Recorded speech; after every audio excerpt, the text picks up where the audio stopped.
Alright, guys, welcome to a brand new episode, and this is going to be the final episode of this entire holiday playthrough. 16th and final episode, that is. I'm TJ. So, the last episode we were able to solve the murder of several victims. First, we solved the murder of Lynette Doyle, as well as the murder of Louise Bourget, and also the murder of Salome Audubon.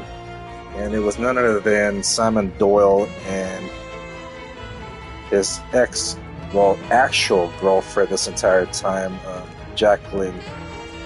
And basically they were trying to rob her of her money and estate and all that stuff, so that's what it was, basically.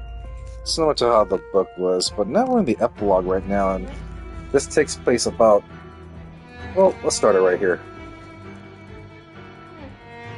It takes place, I want to say, like the events following what took place at the Karnak.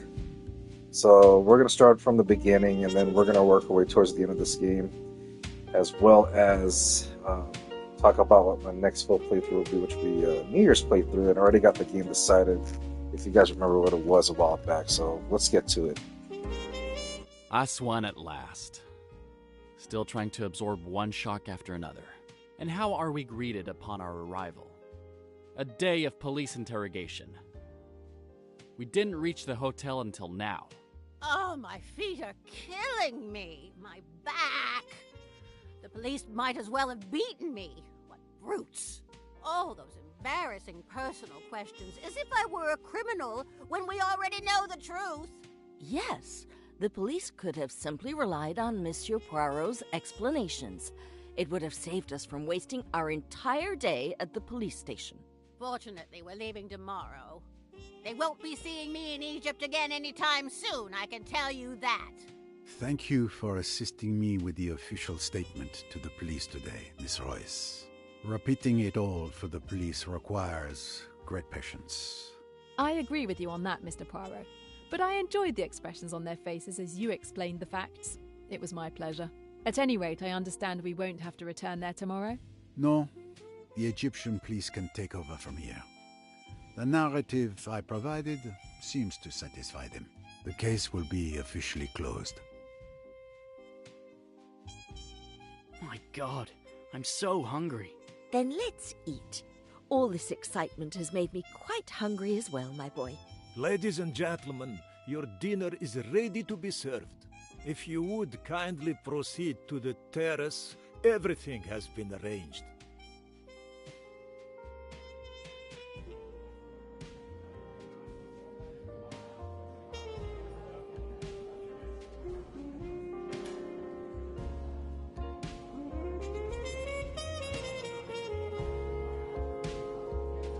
Waiter, another glass, if you please. Care to have another one with me, my friend? I'm afraid I don't drink as fast as you, Mr. Pennington. My glass is still only half full. Oh, no. That's half empty. It must be refilled. What is the reason for all of this enthusiasm? It's because I'm celebrating. You're talking to the richest man in England. This trip has been the most lucrative of my career.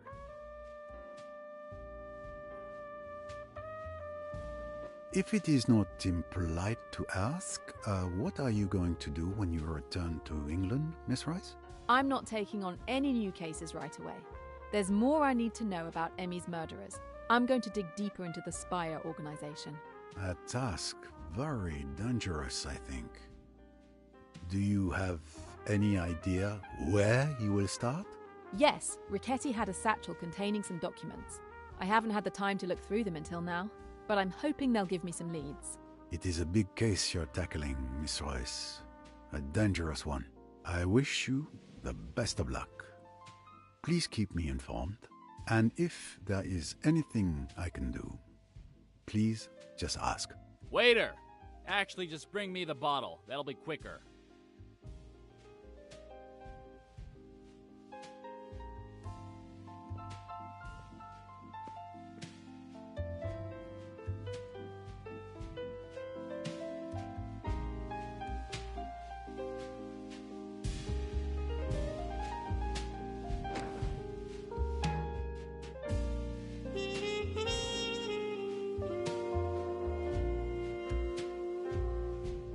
Good night, Miss Royce. Good night.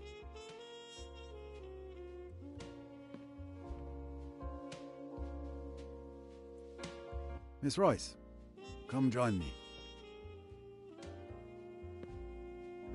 I tire of my book. You wouldn't be up for a game of chess, would you? How did you know I played? No, never mind. I'm sure your little grey cells told you. I probably won't be able to give you much of a match, but I'd be delighted. So, the documents from Riquetti, did you find anything? An interior motive for the invitation. Nothing particularly interesting. Do not be discouraged. I find chess helps clear my mind. It may help you too. You may play white. And here we go.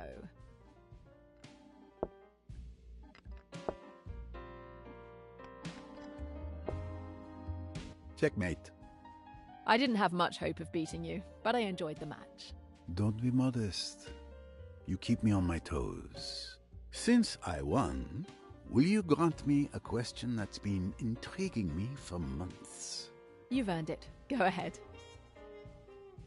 When we first met at the club Chez Ma Tante, how did you know that it was Joanna Southwood who had stolen the engagement ring? To me, the only explanation would be that you saw her. Sometimes the simplest solutions are the most likely. That's right. I saw Joanna come out of the storage room with the ring. Et voilà. Sometimes the solution is as simple as that. Quick! Help! There's someone floating in the pool!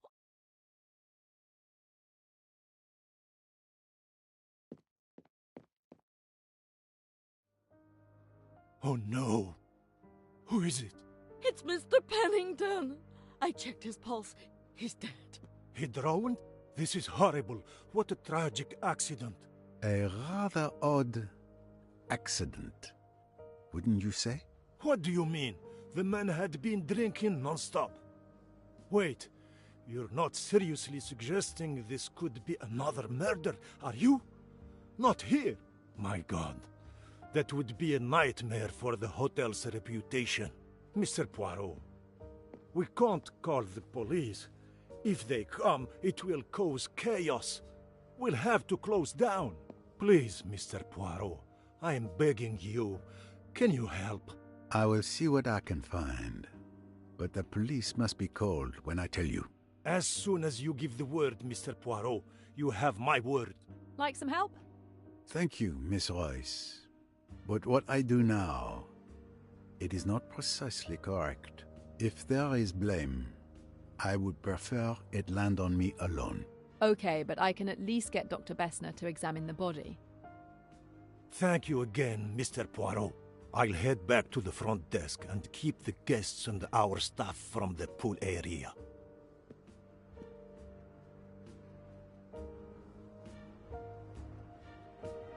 And unfortunately, thanks to the receptionist, news of Pennington's death will be all over the hotel. Very well, Poirot. One day you must learn to say no. But for now, you had better examine the scene.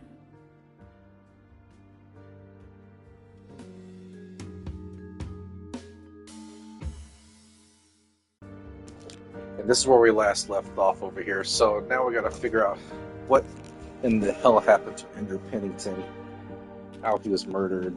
Because there's a bottle there, there's another bottle over there. And let's examine the body over here real quick.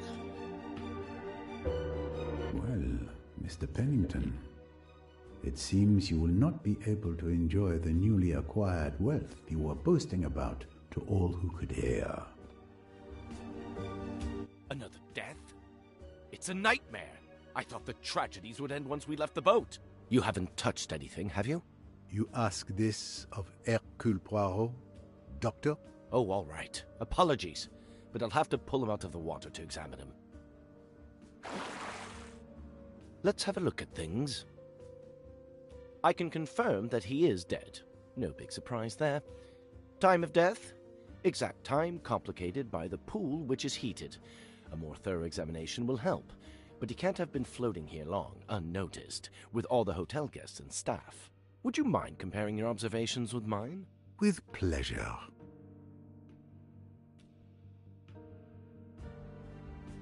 So I noticed there was a gash at the back of his head I here. see an open wound at the back of the head, and there is blood on the edge of the pool, suggesting the victim's head hit the edge of the pool, causing the fracture.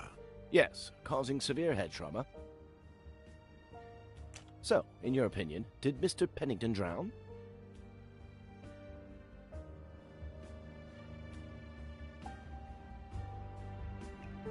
I'm gonna say no. If he had drowned, the body would have sunk due to water entering his lungs just before death. So, the fact that he is floating tells us there is still air in his lungs, not water. So he did not die by drowning. Exactly. I reached the same conclusion. No signs of a struggle on the hands. Indeed. Not conclusive.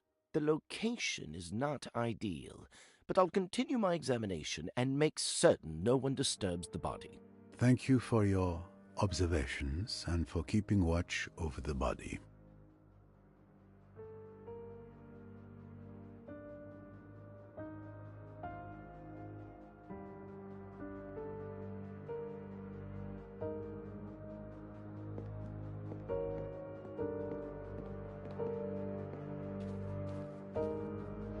Too easy a hiding place for Poirot.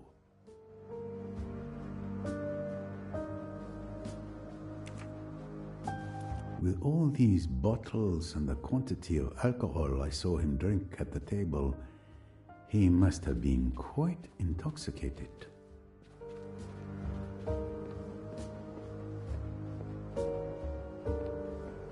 What do we have here?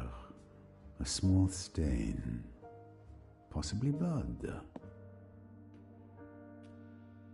This bottle is unreachable for the moment.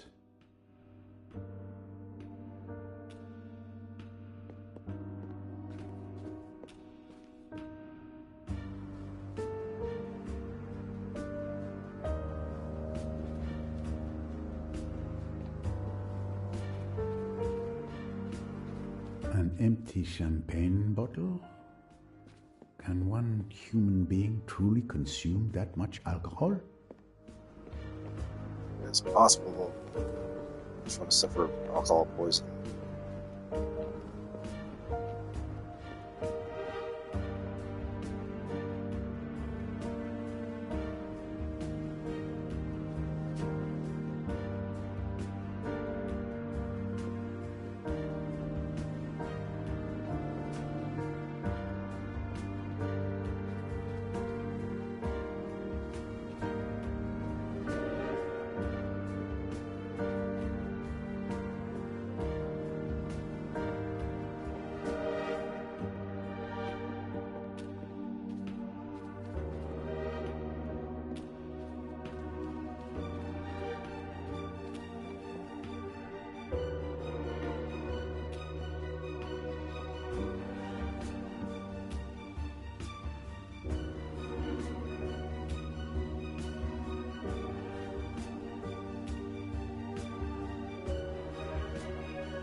If you thought you could escape me, you are wrong.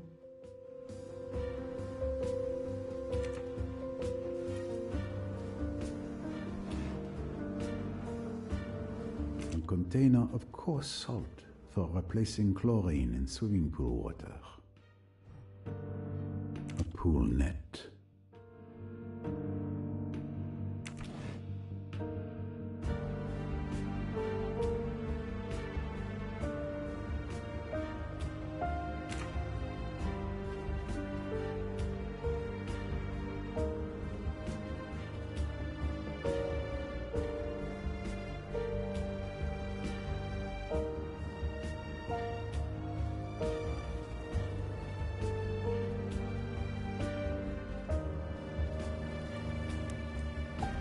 think that I almost missed it.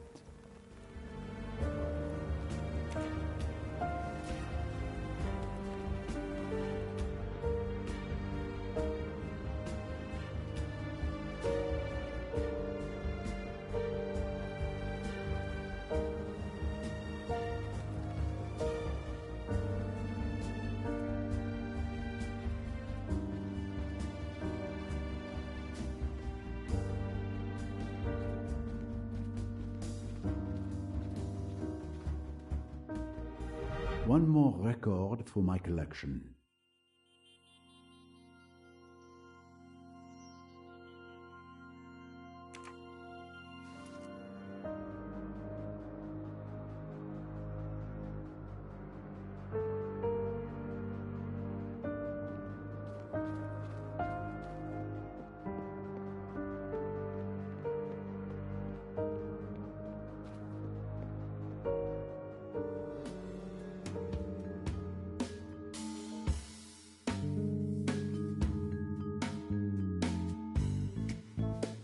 Oh, let me look at my thing real quick.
Bingo.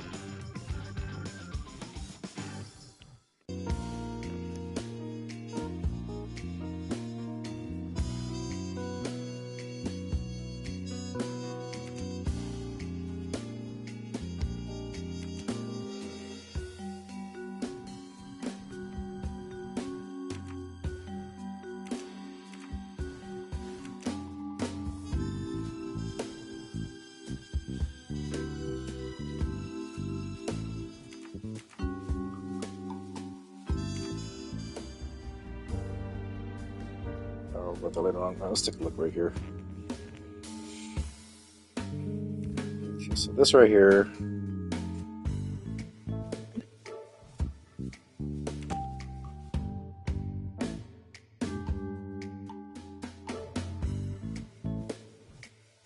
Well done.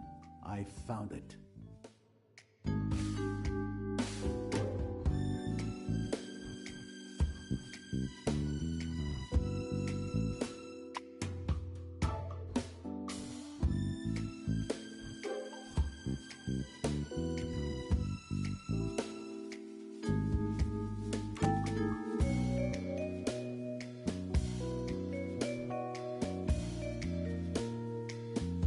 Now that is a good answer.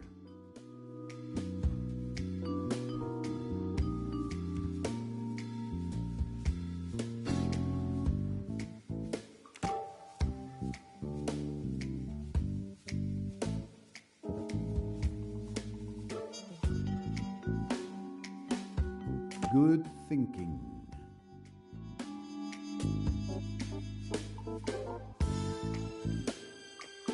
Oh boy, here we go. Based on what you previously concluded, reconstruct begins. Okay, here we go. Oh, I gotta turn it. Okay. No, no, no, no.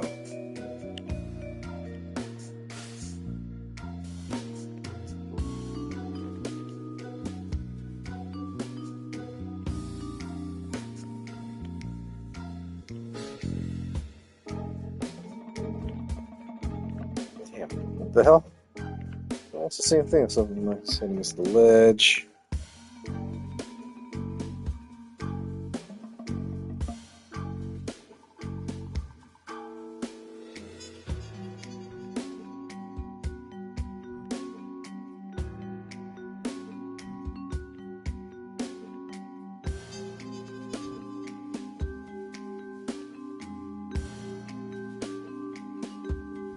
Unfortunately, That's not right. this can't be right.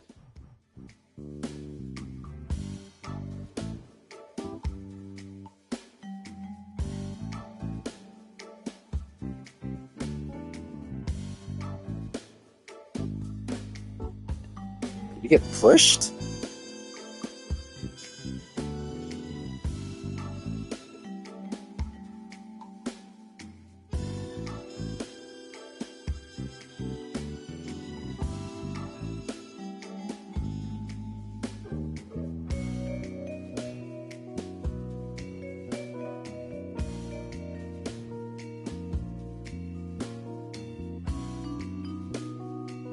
Where's the one where where's there with this?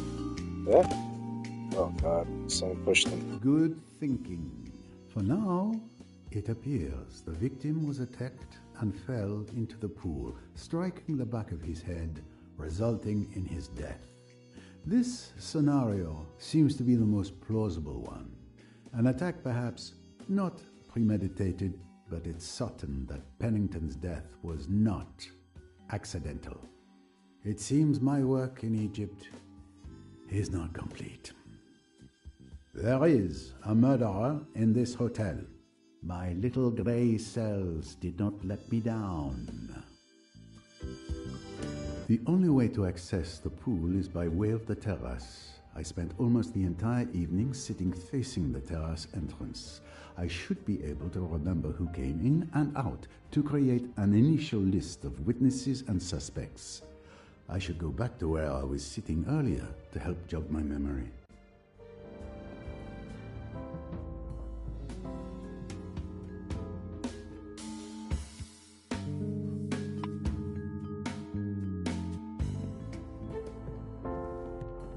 Okay.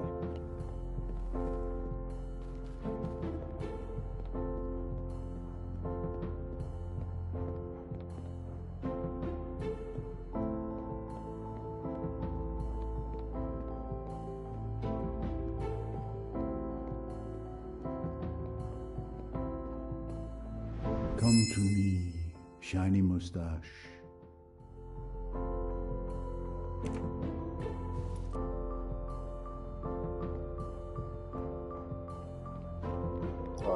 Jukebox still working?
Found another one. It was easy.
When I think that I almost missed it.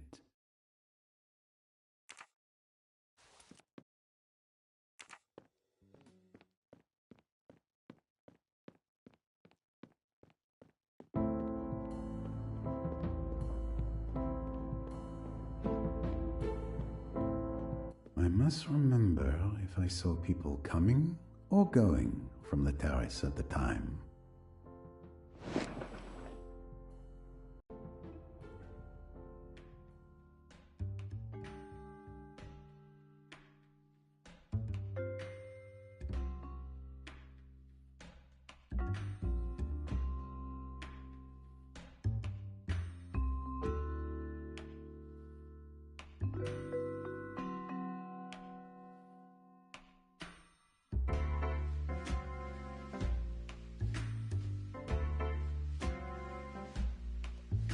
Good God, I gotta do how many?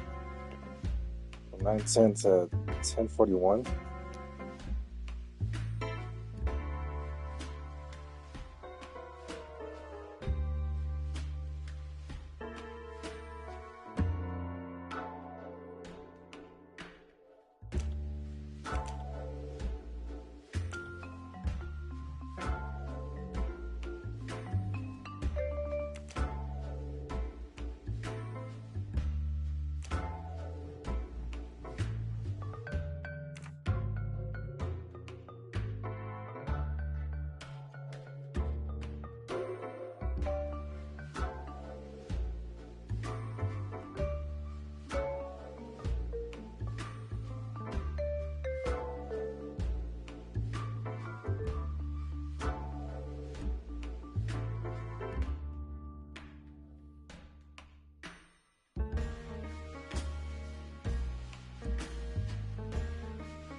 Oh, hold on. So that's Rosalie and that's Tim?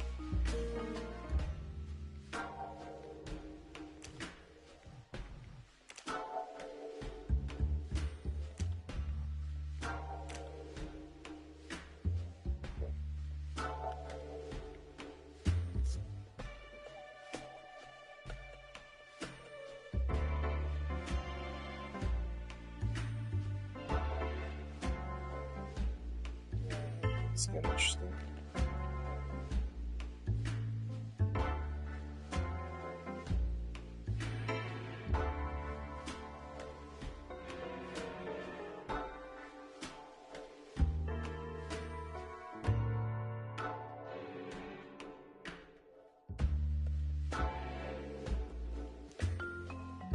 Hold on, go back. Is that Rosalie and Tim coming back in?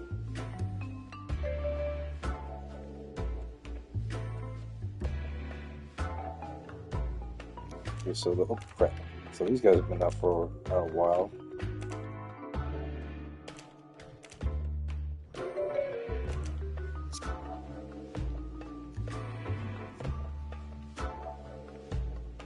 Alright, halfway done. Let's keep going.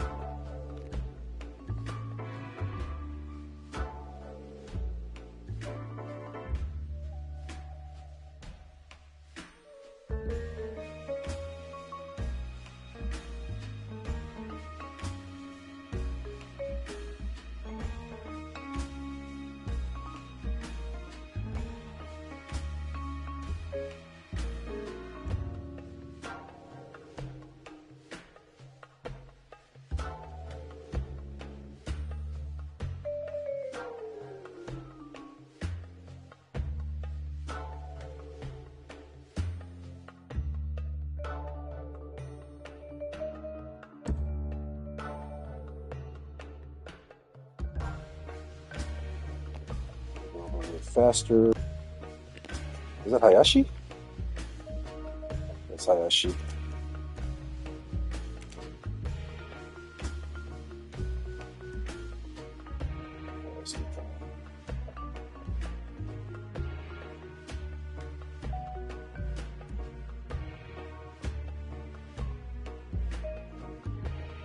Oh, so two people, huh?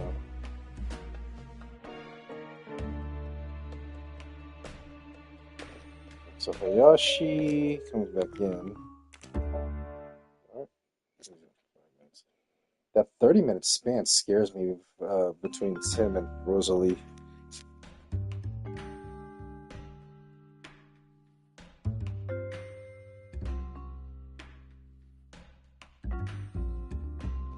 Elizabeth Bowers walks up. I would say maybe rule her out because she, well, anything could have happened, but that's only because she ran back in. Oh. Yep, so she panicked right there.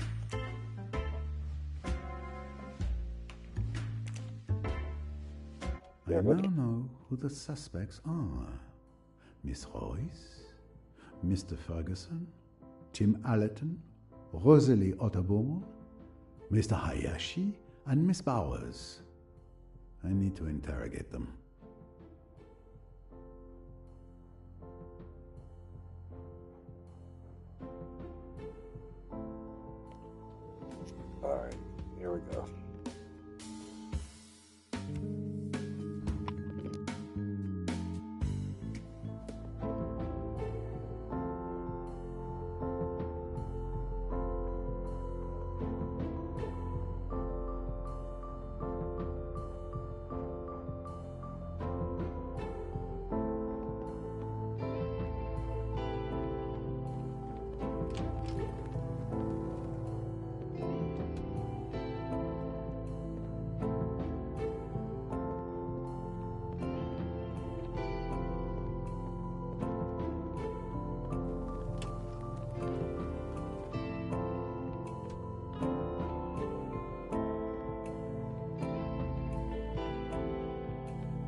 Miss Bowers, may I have a word with you? Of course, Monsieur Poirot. How can I help you? I'm investigating. How are you? Not too shaken up? After our trip up the Nile, I think I'm immune to the shakes. Can you tell me about your evening? Of course. After dinner, Mr. Hayashi and I spent some time chatting in the amphitheater.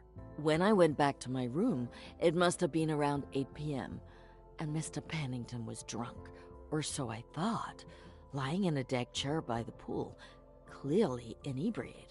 A little later, I heard him yelling at someone from my room. I had my window open, you see. He was hurling insults, but I couldn't hear what the other person was saying. Then there was a splash, like someone diving in or falling into the water. Pennington continued shouting threats. Threats? I'm going to kill you. You don't know who you're dealing with. That sort of thing. He sounded furious. And then? What else did you hear? After a few minutes, once he calmed down, nothing else. Everything seemed normal until I decided to go back outside around 10:40 p.m. or so. That's when I found Pennington floating in the pool and rushed back in to inform you. A fight? So he was still alive when he fell or was pushed into the pool. Thank you, Miss Bowers.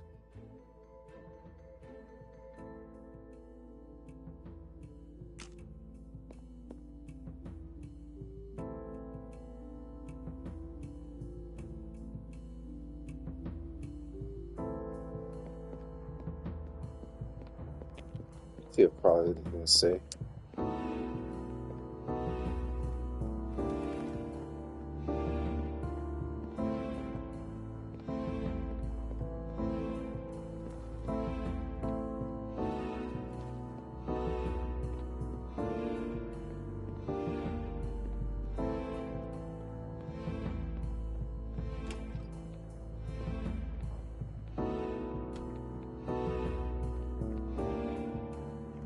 Let's go up here first.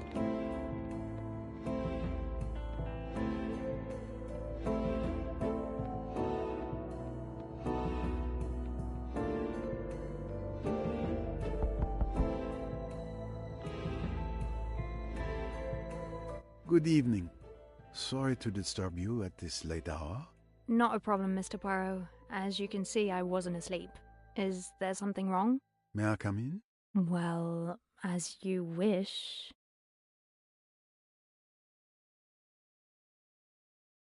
Good evening, Monsieur Poirot. Good evening. I apologize for interrupting. I'm afraid I bear more bad news. Mr. Pennington is dead. My God. Another death? Will this madness never end? How are you holding up, miss? I confess I'm terrified. Tim has been looking after me. That's good of you, Mr. Allerton. I'm doing what I can. Could you both tell me about your evening? It's simple. We've been together all evening. After dinner, we went for a walk in the garden. Did you see Mr. Pennington there? Yes, he was alone by the pool, gulping down something alcoholic. We came back inside around 8 p.m. It was starting to get cold. Did you go out again? Yes, around 9:30 p.m. We relaxed in the amphitheater for half an hour or so. These desert nights can be sweltering. Then we came back inside. And Mr. Pennington, did you see him during your time there? I'm afraid I was only paying attention to this lady here. Mr. Pennington wasn't there anymore. Are you sure? By the pool, perhaps? Absolutely certain. I didn't see anyone by the pool either, going or coming back. Thank you.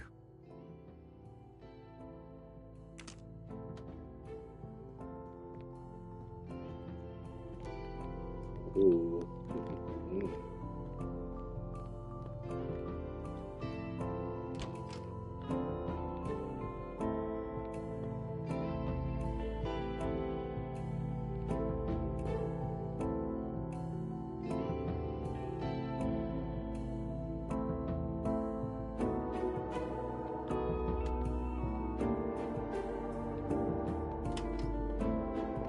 Alright, so roasting cleared out. Yes.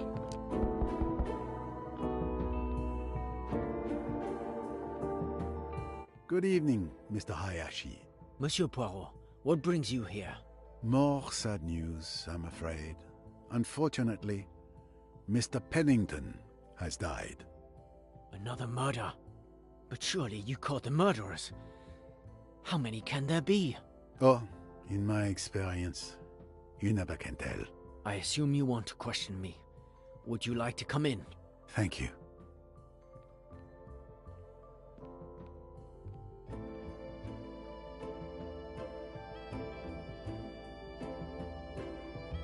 I understand that you didn't have much affection for Pennington. That's true, but to be glad about his death? No, that is not who I am. Can you tell me what you did this evening? After dinner, I went to chat with Miss Bowers in the amphitheater. Miss Bowers left, but I stayed for a while. Mr. Pennington was still there. I went back to my room around 8:30 p.m. Then I went back around 10:30 p.m. and there was no one outside. I went back to my room a few minutes later. I haven't moved from here since. Thank you for your testimony. At your service.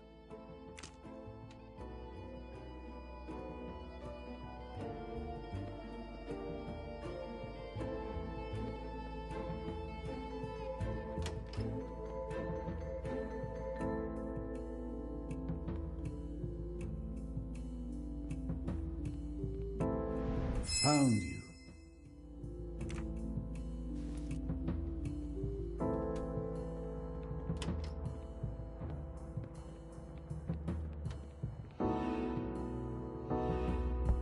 Mr. Allerton? Well, Tim Allerton isn't in his room.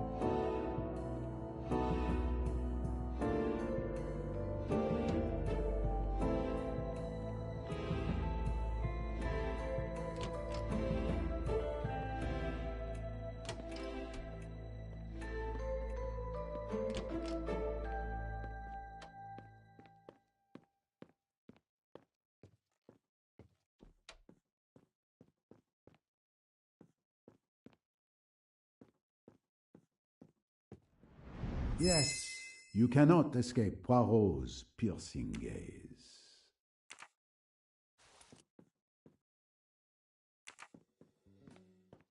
Clearly, the room was prepared by the hotel staff, but Pennington never set foot in his room. Got a bag full of soap. He didn't even unpack his things, too eager to celebrate his literal good fortune.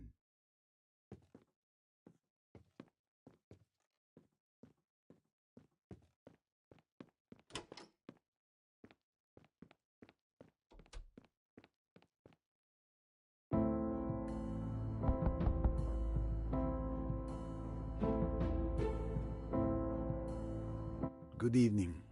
Am I disturbing you? I was analysing Ricchetti's documents. I could use a break. It won't take long.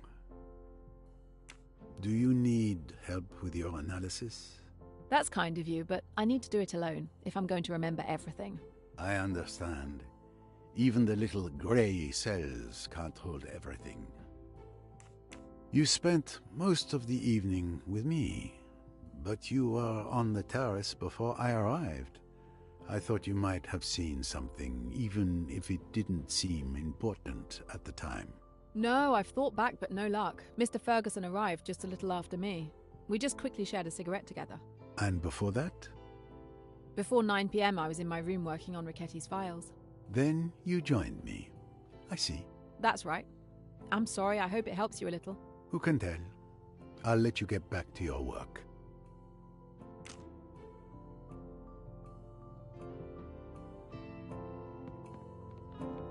Dr. Bessner is outside by the pool, guarding Pennington's body. The occupant is not a suspect for now. I don't need to disturb them.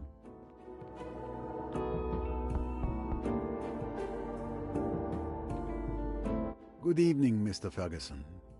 Would you mind? I have a few questions regarding your schedule for this evening. I've already been questioned all day by the police. Is this really necessary? Unfortunately, yes. Mr. Pennington has been found dead here in the hotel this evening. Good God. Well, all his money won't do him any good where he is now, will it? I'm not interested in a character endorsement, monsieur. What do you plan to do after Egypt? I was thinking of, well, returning to my family. You've never mentioned your family. We're not very close, my family and I, but this time returning to England, the Virginia Water area. Do you know it? Ah, Virginia Water. In Runnymede? Quite lovely, I believe. You come from more affluent origins than you let on. Tell me about your evening. My evening? Well, after dinner, I stayed at my table for a while to enjoy that view one last time. After a while, I'd say around 8:30 p.m., I went back to my room. Did you see anyone outside at that time? I remember seeing Tim and Rosalie taking a stroll. Pennington was guzzling something down by the pool. Oh, and Hayashi and Mrs. Allerton were chatting in the amphitheater. And then? Around 9:10 p.m., I wanted to smoke. I realized I'd forgotten my cigarettes at my table. So I went back down and ran into Miss Royce. She borrowed a cigarette from me. We smoked together, chatted, and she's quite a remarkable woman. Then we went back inside. How long did you stay there? Just enough time for a cigarette, about 10 minutes at most. After that, I didn't leave my room again. And Mr. Pennington, did you see him while you were smoking? No, we were leaning against the railing facing the pool. There wasn't a soul outside. Very well. Thank you.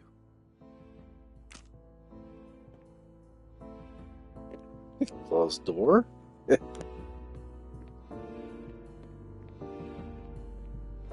The occupant is not a suspect for now. I don't need to disturb them. The occupant is not a suspect for now. I don't need to disturb them.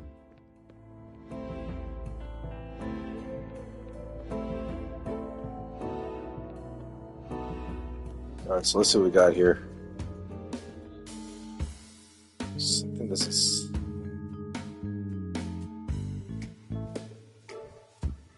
So, did not see anyone in around 4 from 9:10 and 9:20. Continuing from 9:30 to 10. So apparently nobody was seen at the pool between 9:10 and 10 o'clock. Did not see anything outside 10:30 to 10:35. Yep, he was alive. Found the body at 10:40. And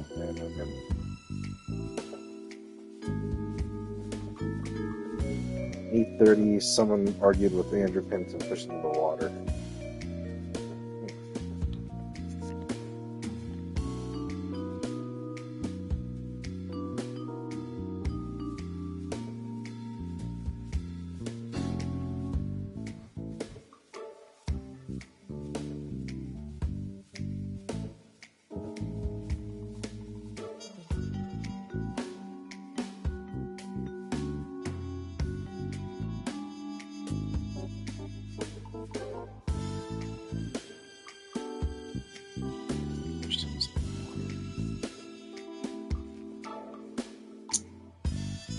It has to be one of these two right here.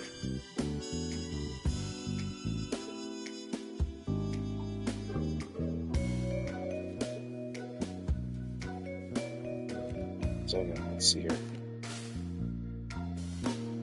He was alive at 8 o'clock. 8:30.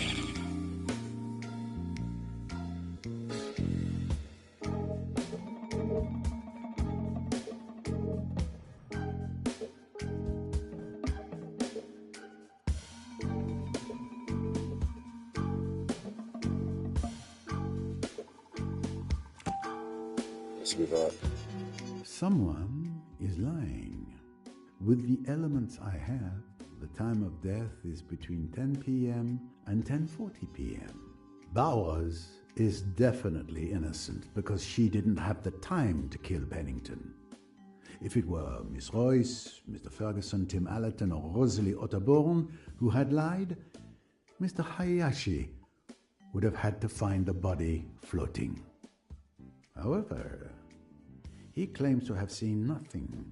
So since he is the last one to say he saw nothing, he must be lying. Excellent detective work, naturally.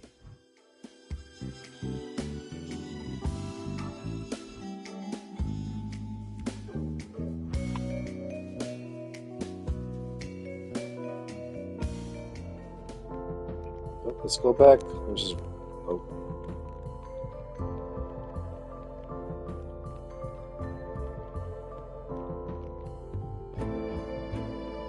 Let's see here.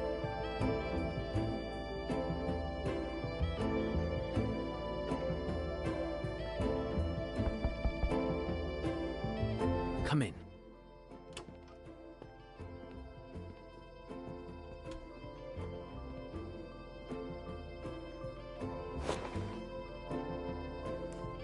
Can you tell me what you did this evening? After dinner, I went to chat with Miss Bowers in the amphitheater. Miss Bowers left, but I stayed for a while. Mr. Pennington was still there. I went back to my room around 8:30 p.m. Then I went back around 10:30 p.m., and there was no one outside. I went back to my room a few minutes later. I haven't moved from here since. Something isn't right.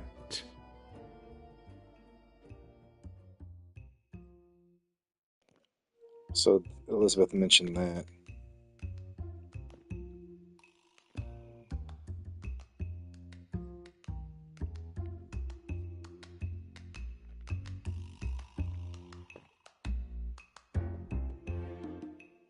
We may be lying, but probably not about that.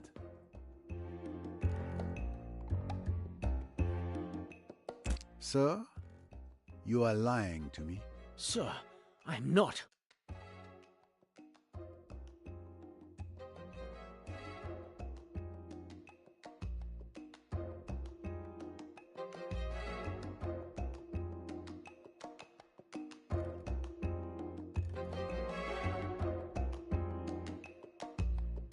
I have nothing solid that proves he is lying.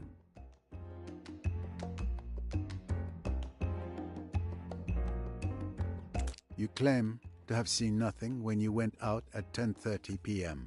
However, you are the last person to have gone out before Miss Bowers found Pennington's body 5 minutes later. But if I didn't see anything and Bowers tells you she discovered the body, why aren't you accusing her? Because she was outside for less than a minute. It would have been impossible for her to kill him and then come back in. Why would she lie to me? I killed him. I knew it. I never wanted it to happen like this. I feel so guilty. Calm down, Mr. Hayashi.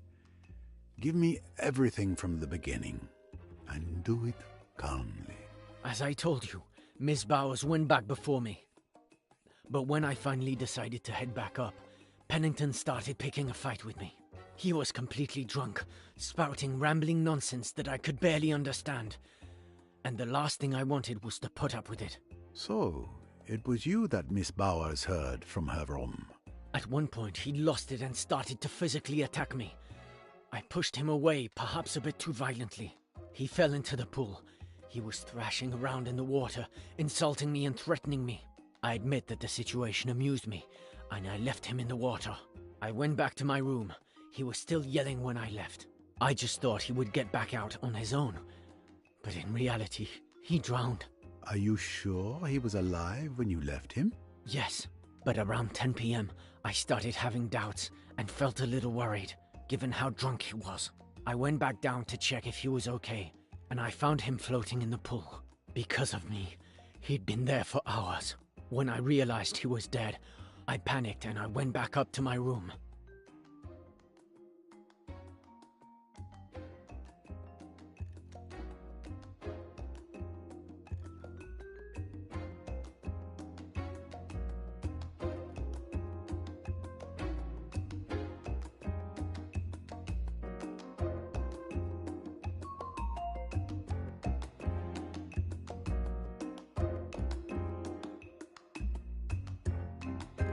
Even though he seems honest when telling his story, some things don't add up with what I've discovered. Let's go over his testimony again.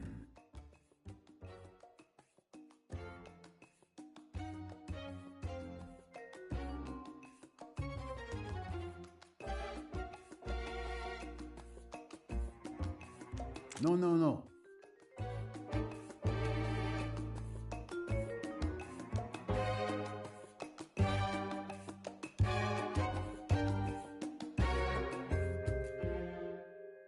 Not quite. That doesn't match with what I know.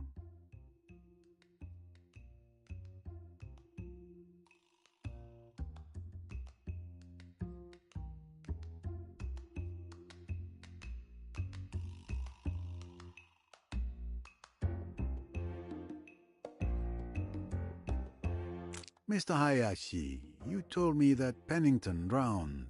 I can assure you that he died from hitting his head on the edge of the pool. I don't understand. He didn't hit his head. I pushed him into the water. And there's more.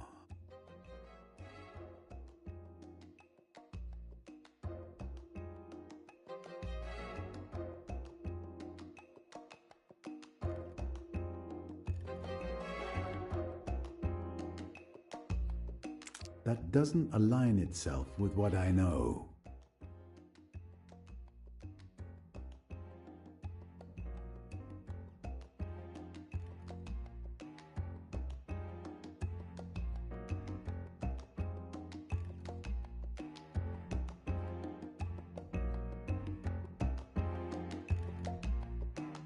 That's almost it.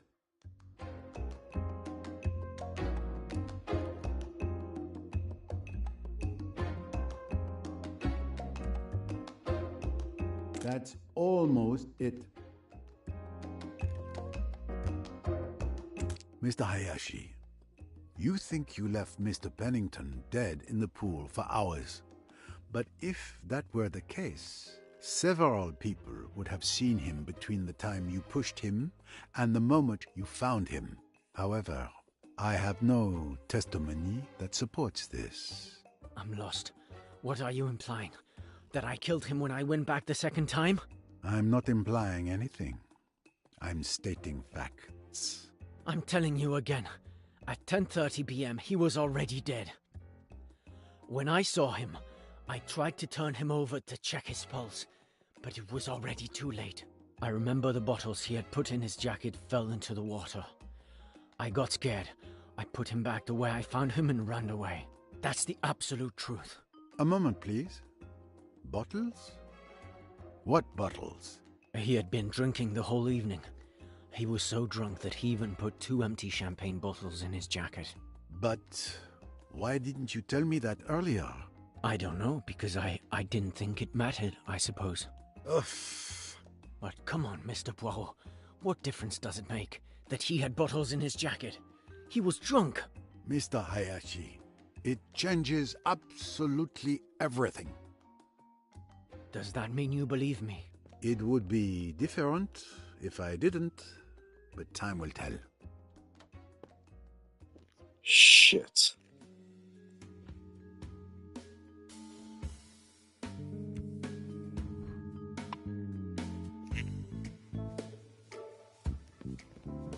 So we gotta figure out what the hell. I mean, why would he have bottles in his jacket after he's done drinking them?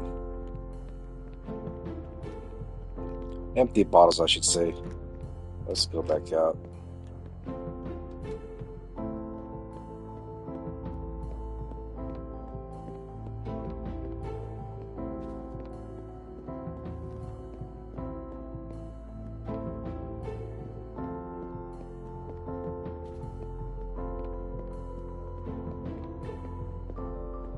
Another bottle of alcohol at the bottom of the pool.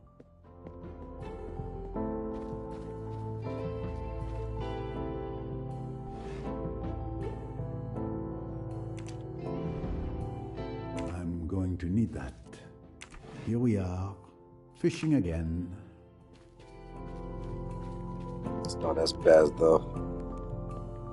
Another bottle of alcohol at the bottom of the pool.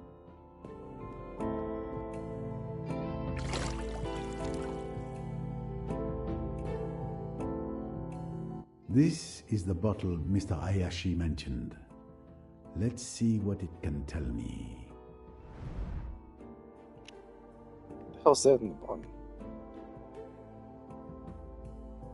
There's a white residue at the bottom. It's salt, without a doubt.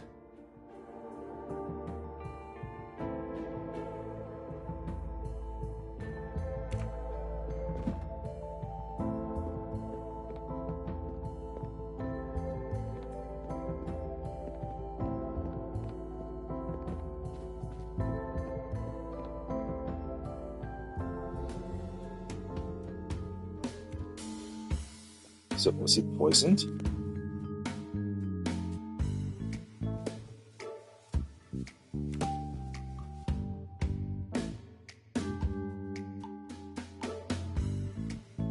Well done.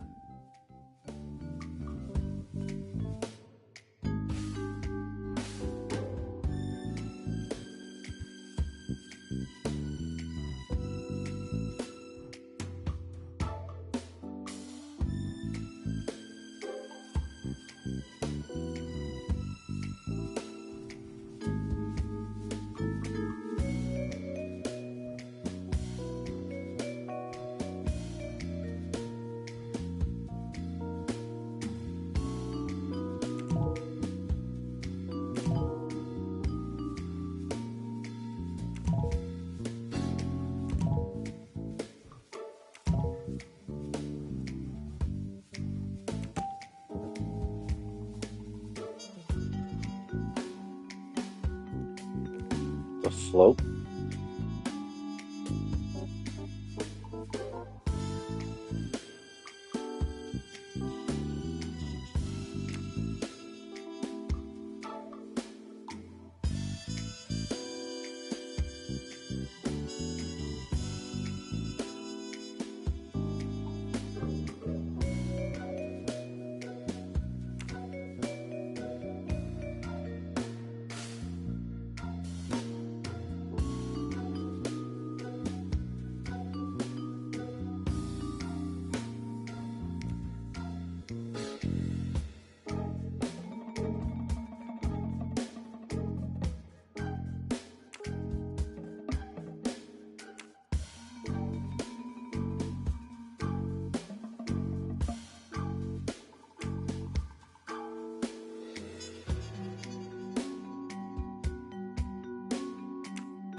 The load must be in contact with the body in order to sink it. The load is not heavy enough to sink the body.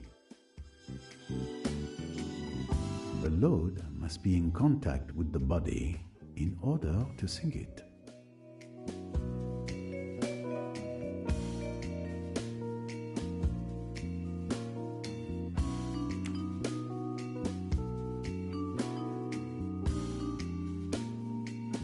The load must be in contact with the body in order to sink it.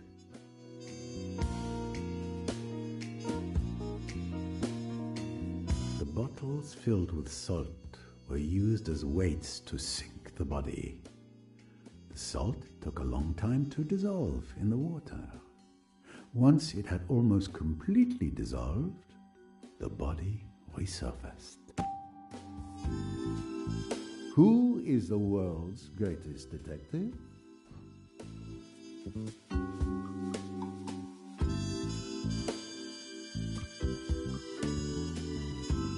Oh, great. So most of it be Royce.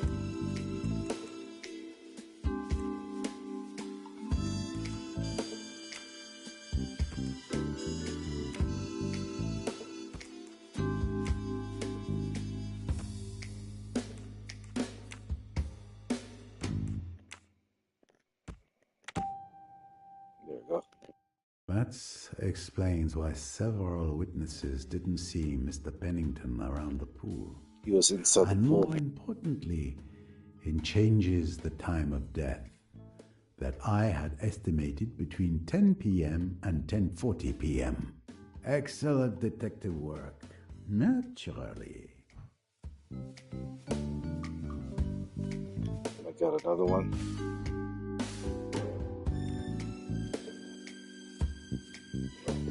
Here we go.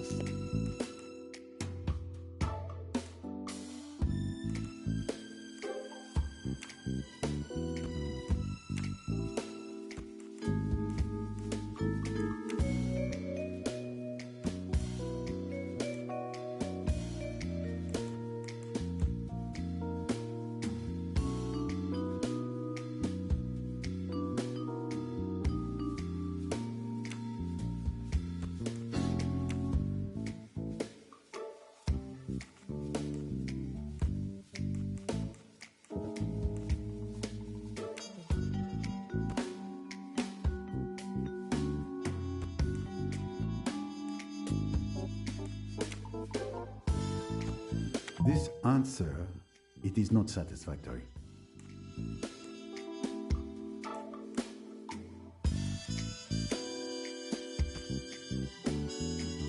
That's almost it.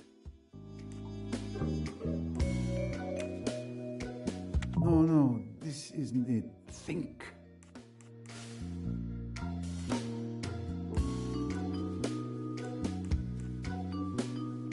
Well, this is first.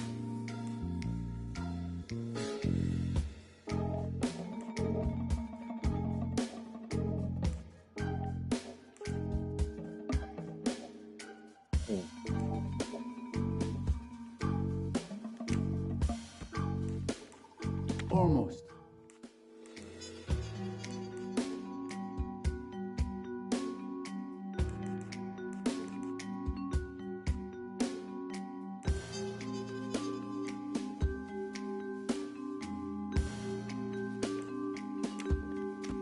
Almost. Argues with Pennington's killed his son.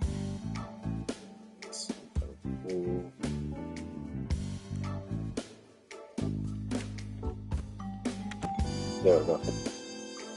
So, Mr. Pennington was killed after Mr. Hayashi argued with him. But before, I was in the lobby and witnessed the comings and goings on the terrace. Another victory for Poirot, of course.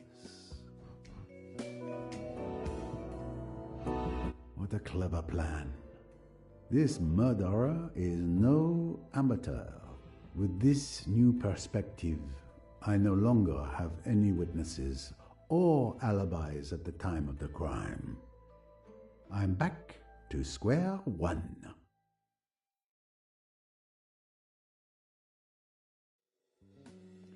That's great.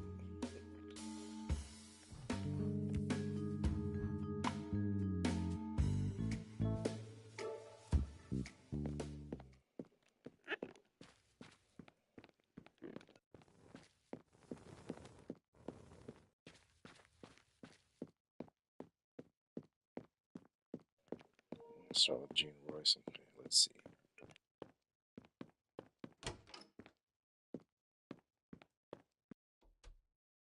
Ah, What's Mr. this? Poirot, I was looking for you. Voila, you have found me. I remembered what Pennington said to me during our argument. I'm listening. At the time, when he threatened to kill me, I didn't understand. But the more I think about it, the more I believe it's important. Tell me everything.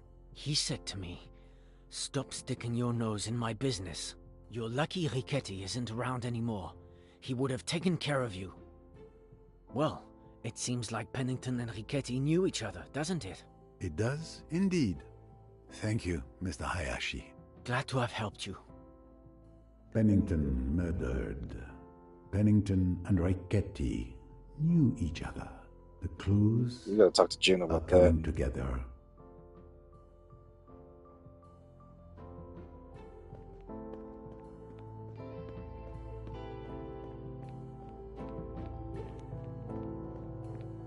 She was checking out Guido's belongings. Let's see.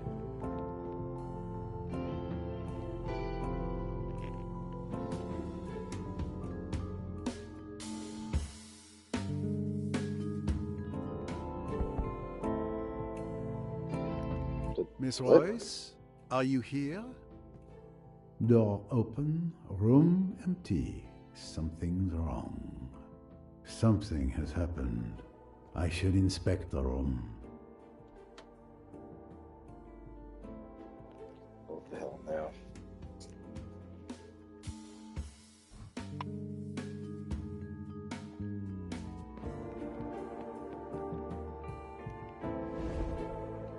Clock is broken. Stopped at 8:53 p.m.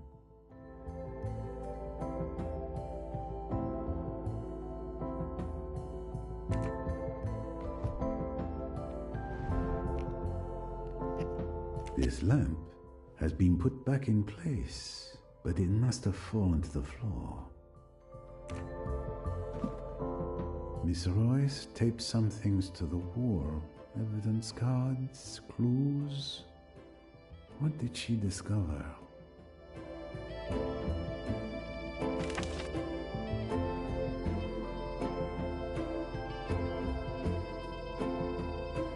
This document must have come from Rigetti's satchel.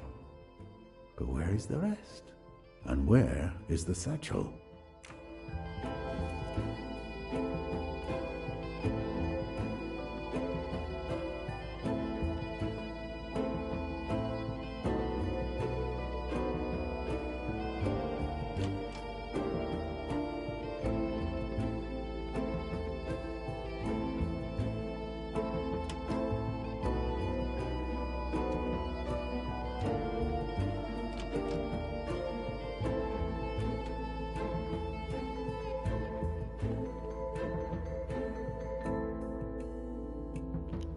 Alright, so let's see what happens next.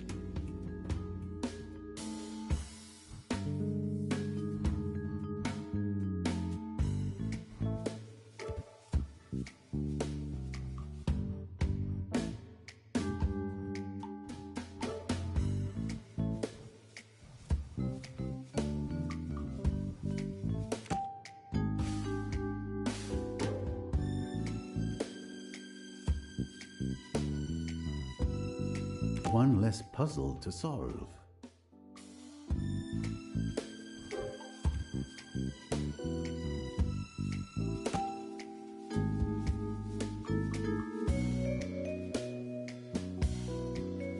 No. Good thinking.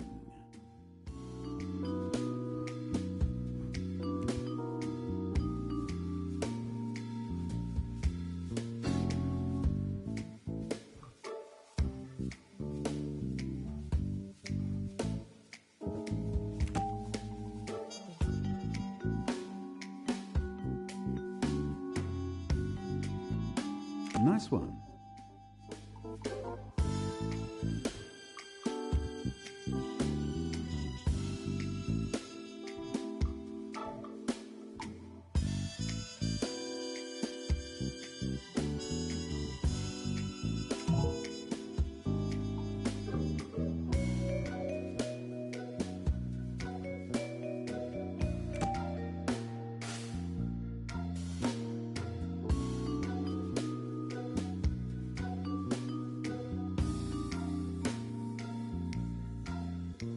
No, that's not correct. All right.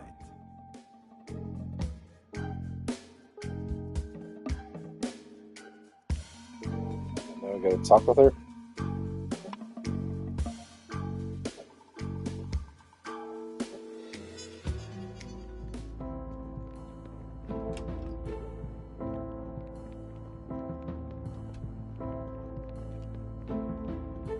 My question is, where is she?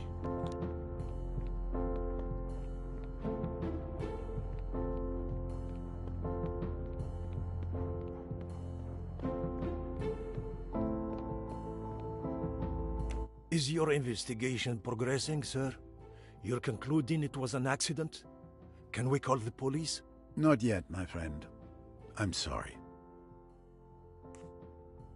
You were at the reception desk tonight? You must have seen all the comings and goings of the guests, correct? Unfortunately, not all the time. After dinner, I had to deal with a small water leak in room 111. I came back down around 9 p.m. and then I was at my post. You arrived just after my return and played chess with Miss Royce. I probably didn't see much more than you did. Well, Poirot, you knew it wasn't going to be that easy.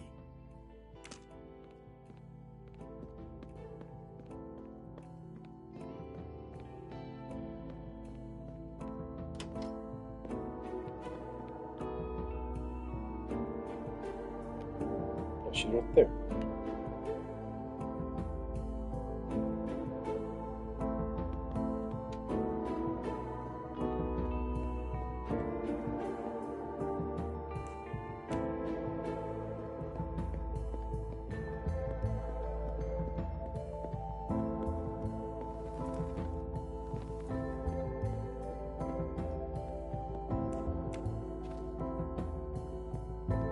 Wait, where's she gone?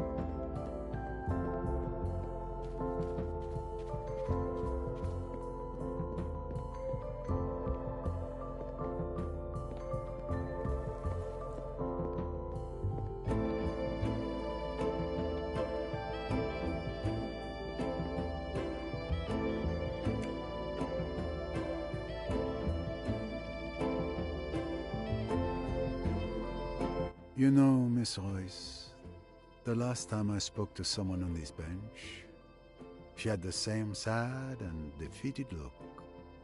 It's a good place to reflect. I'm not used to giving compliments, but you are an excellent detective. Your help was invaluable in unmasking Jacqueline de Belfort and Simon Doyle. I thank you again.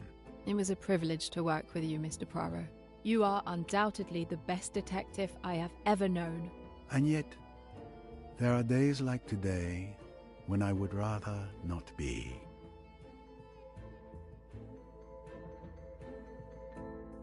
I really hoped I could spare you this moment. You neatly threw me off the scent. The idea of the salt bottles was quite clever.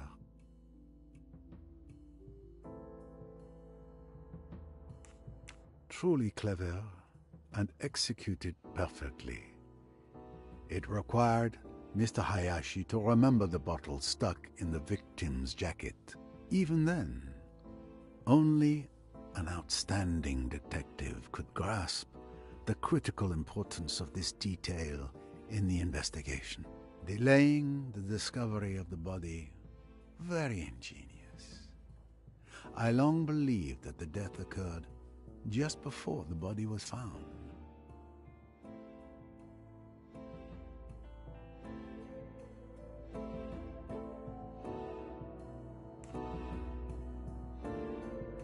You made it seem like the murder occurred much later, thereby creating a rock-solid alibi for yourself at the time of the body's discovery.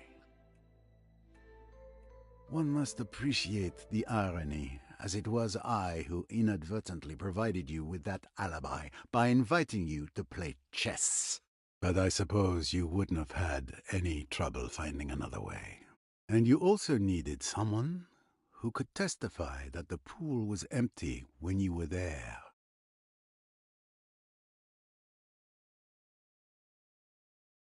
After sinking the body, you deliberately waited for someone to come out onto the terrace. That was Ferguson. You made sure he saw that the pool was empty. By leaving an empty bottle at the top of the stairs by the dock, you hoped to make it seem like Pennington had gone down to the docks by himself all along. But ultimately, your presence on the terrace before Ferguson's arrival worked against you. Once the hypothesis of a death at 10 p.m. was ruled out, you became my primary suspect by default.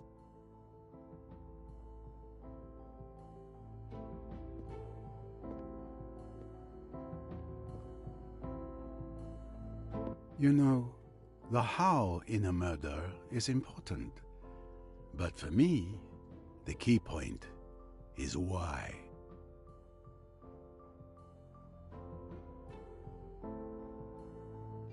Why kill Pennington?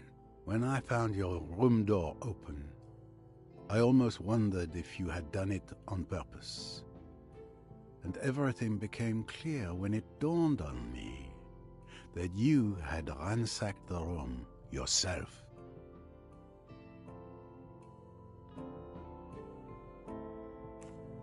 My theory is that you discovered something in Ricchetti's papers that made you furious. But I couldn't verify it because you made the documents disappear. I imagine that they must now be at the bottom of the Nile, along with Ricchetti's satchel. The river bottom was a very popular dumping ground throughout this case.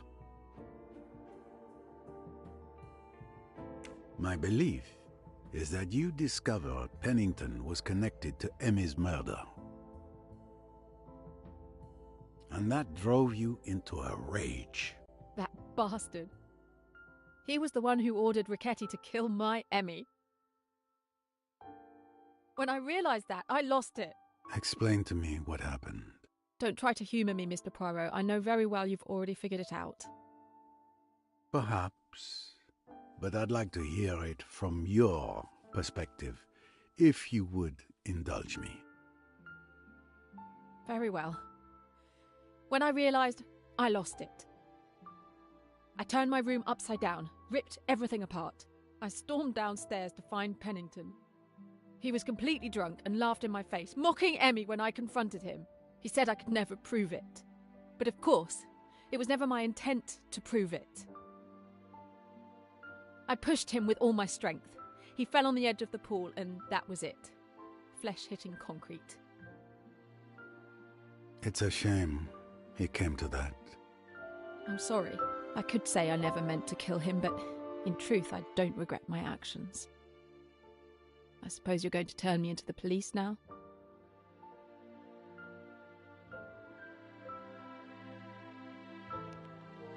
I'm gonna go with no. I mean, the death was an accident, but it had some unintended actions for it. I'm gonna go with no. She got her revenge for the death of her friend Emmy Benz. We won't do her justice for that.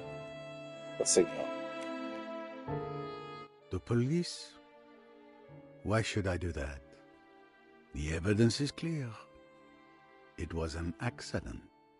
Mr. Pennington was drunk. He slipped and fell and died from hitting his head.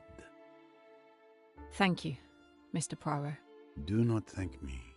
You are at heart a good person. It is not the past that matters, but the future. But you must live with what you did. And that is punishment enough, I think. If I'm any judge. The night has been long. I wish you a good night, Miss Royce.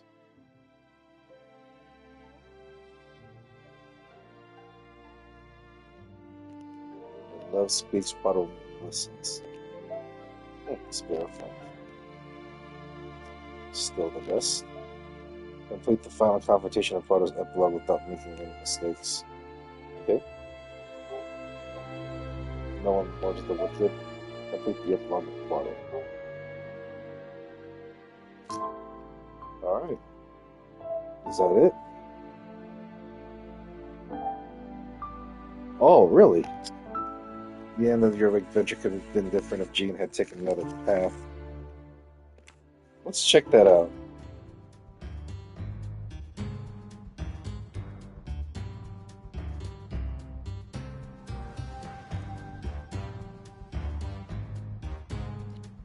Oh, music exists for end credits.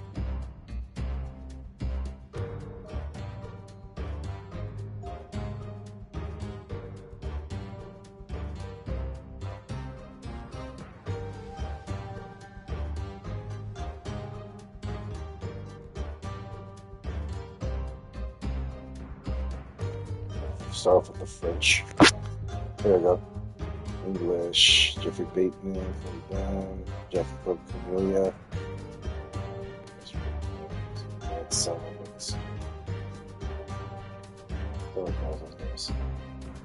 Egyptians? Okay. What about the same dude?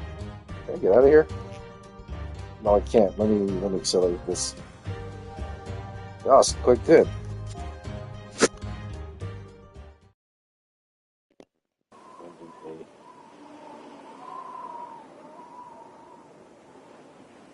Oh.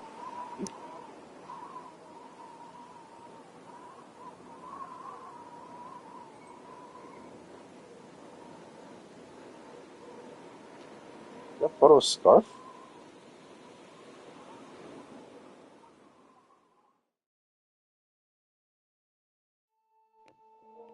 I don't know if that was if that symbolized him going with from the justice path. So how about this? Let's go. So I did A. Let's do B. Oh, there's more to collect too. So let's do B. And you're about to replay a chapter. You can search for. Okay, all right. So let's go from Jane's perspective. I think it had something to do with the selections of the Jane's choices, justice and vengeance. I wonder if I can skip all this.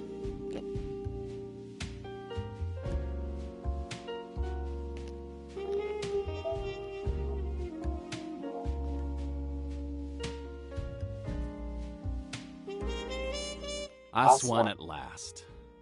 Still trying to absorb one shock after another. And how are we greeted upon our arrival? A day of police interrogation. We didn't reach the hotel until now. Oh, my feet are killing me. My back. The police might as well have beaten me. What brutes. Oh, those embarrassing personal questions, as if I were a criminal when we already know the truth. Yes, the police could have simply relied on Monsieur Poirot's explanations. It would have saved us from wasting our entire day at the police station. Fortunately, we're leaving tomorrow. They won't be seeing me in Egypt again anytime soon, I can tell you that.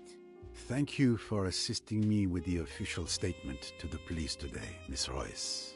Repeating it all for the police requires great patience. I agree with you on that, Mr. Poirot. But I enjoyed the expressions on their faces as you explained the facts. It was my pleasure. At any rate, I understand we won't have to return there tomorrow?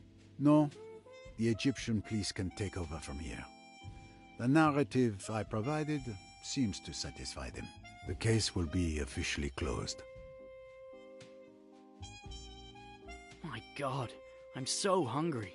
Then let's eat. All this excitement has made me quite hungry as well, my boy. Ladies and gentlemen, your dinner is ready to be served. If you would kindly proceed to the terrace, everything has been arranged.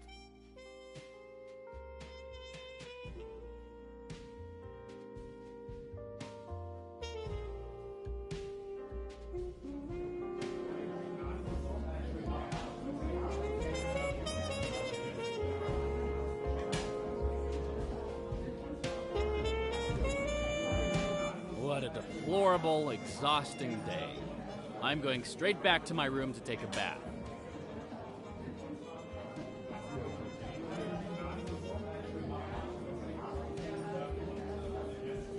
Alright, so far the scenes are different.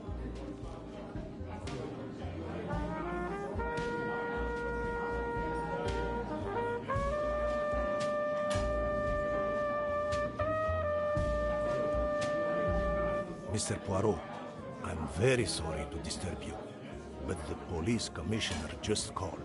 He would like to ask you a few more questions at the station. What can be so urgent it can't wait until tomorrow? It's late. The little grey cells must have their rest. I'm very sorry, sir, but the commissioner himself insisted. It sounded urgent. Even now, a police car awaits you. They'll take you there. It seems my decision has been made for me. Very well, let's go. Thank you. There are always a few more questions. Good luck. It is the dotting of the I and the crossing of the T only. Finally, a chance to swing by my room and go through that bag Riquetti kept so close.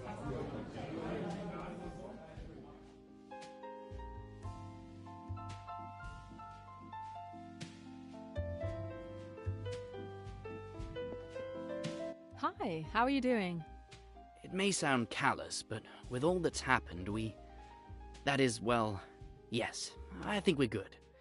We have Egypt for bringing us together.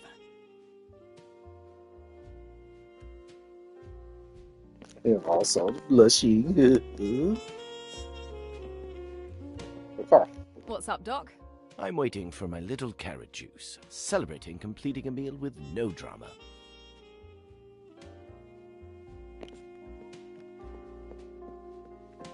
Beautiful evening. Yes, I intend to make the most of it. My last night in Egypt. As far as I'm concerned, I can't wait to be back home in the good old US of A. We have air conditioners there, you know. I can't handle the hot weather too like that.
Aha! A trophy for my collection. Found you!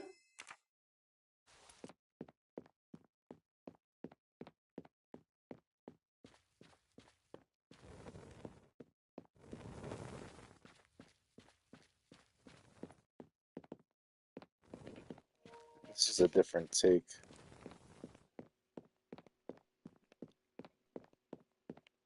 This might be the path of justice. All right, let's go inside.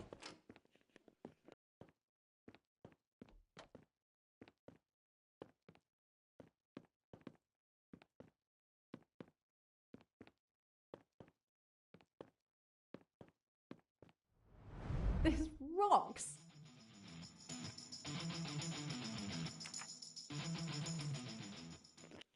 '70s enthusiasts. Oh, collect all the golden vinyls. Nice.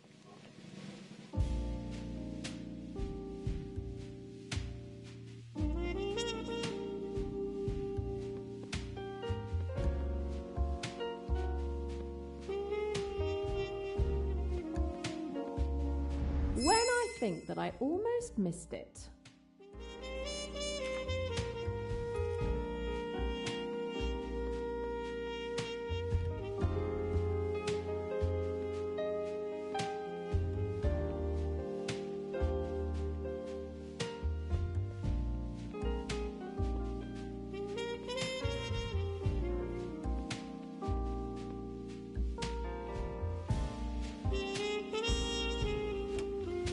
Home sweet home.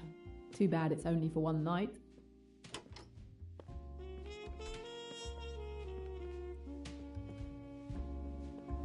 My camera. Ready if I need it.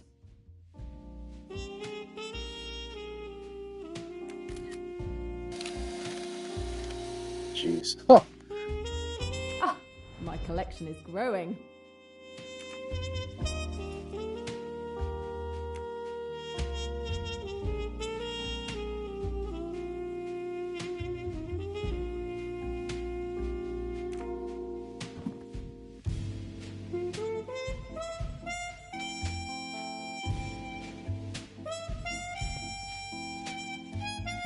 body.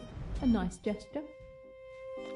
Oh, it's candy. I thought it was bars of soap.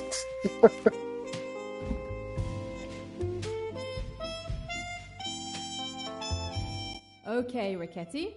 Let's have a look at your little secrets. Interesting. It looks like an organizational chart for the Spire. And there seems to be plenty of other interesting information. I think it's time to create a clue wall.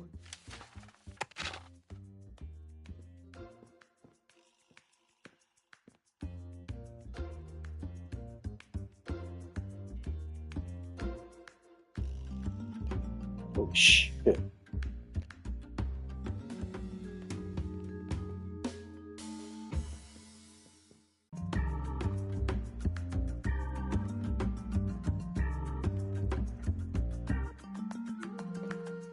Oh my god, we got a lot going on here. This is gonna be a really long episode. But we're gonna be in it for the long haul of it. Let's see what we got going here.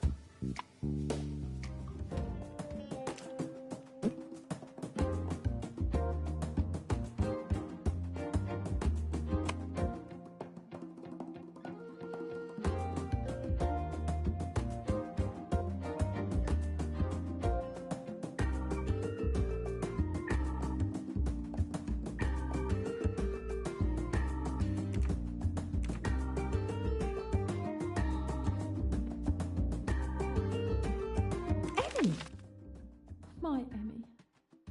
Video surveillance cameras. AWL security was spying on her.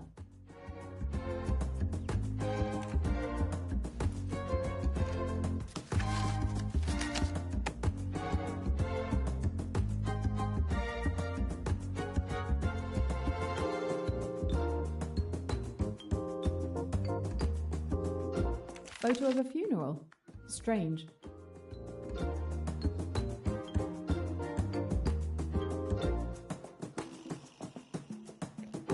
There's Guido on the left right there.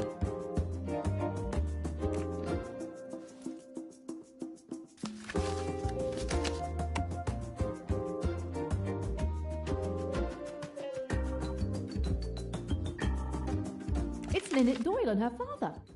What did Ricketti want from them? And that manor in the back, it looks familiar.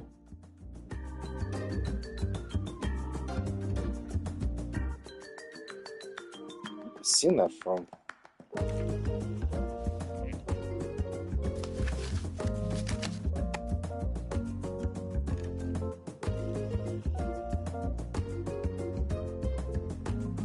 A list of coats of arms? Targets that the Spire was aiming at? And I feel like I've seen some of these coats of arms before.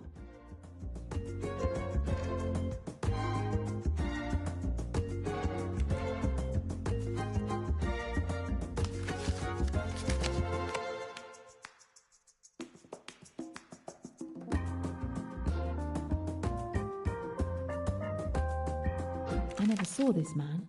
Number 12.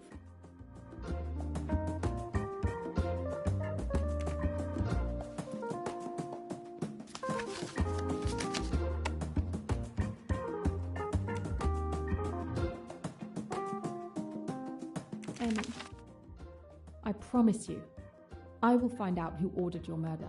They will pay.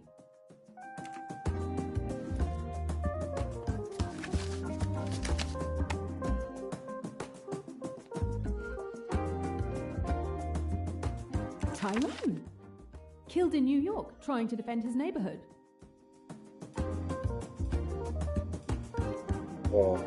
Yeah, my brother, I mean. The older brother, I think it was. My God, the leaders of the Spire. It's more like a cult than a criminal organization. The spider, the squid, the bird, these guys are the lion, wolf, bear. I don't know if those two on the right are. I'll find out on that wall of pics below. Oh, on the wall, I should say.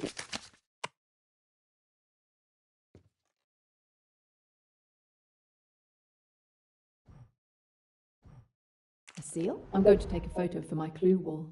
Oh.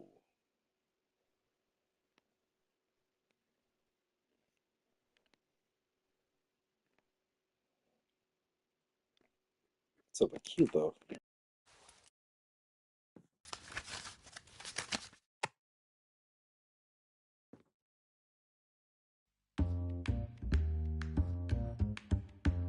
A note with an interesting seal on it. It's a seal of the crown. Investigation into the organization. Oh, that's what the torn letter was from the other one.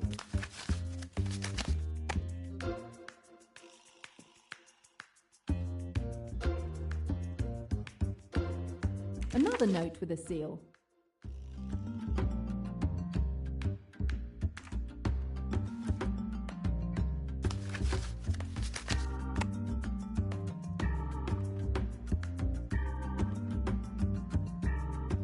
Another note with a seal? Disrupts the business.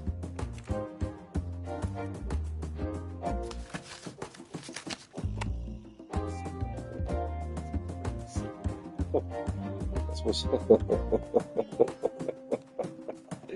Sorry, I read a stupid text. Sorry. Oh man. A cassette tape.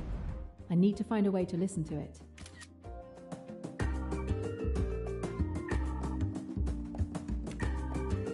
I need to listen to this tape. One of the passengers had a cassette player in their room on the boat. Who was it?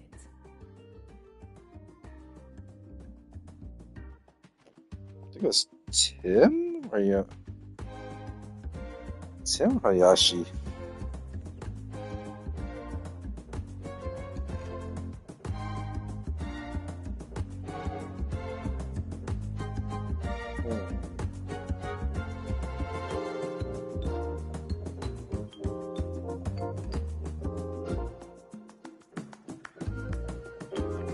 Tim Allerton has a record player, not a cassette Oh, player. Hayashi. Yes, Mr. Hayashi has a cassette player.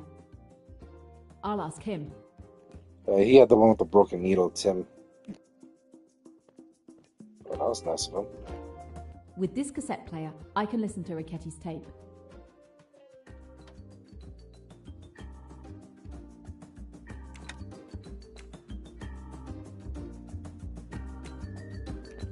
Yes, this. Memo number 13, December 9, 1971. My investigation is progressing well. I've already uncovered a large part of the Spire organization. Unfortunately, I can't put names to the positions yet, but I will eventually figure it out. One thing is certain. Whenever someone dies in the organization, it's the person below them in the hierarchy who takes their place. That should help me identify.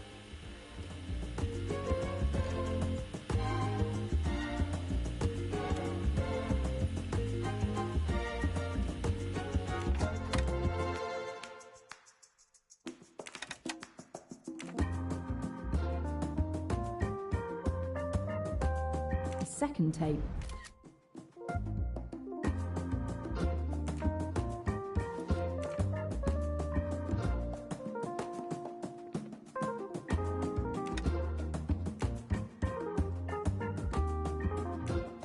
You still haven't eliminated Flint. What are you waiting for? Where is the validated mission order? No need. That's not protocol. Protocol is I tell you what to do and you do it. You execute, and that's it. It needs to look like an accident. Get it? Done. Today. Okay, boss. If the Spire accuses me of acting alone in Flint's death, this tape is proof that I carried out the Bear's orders.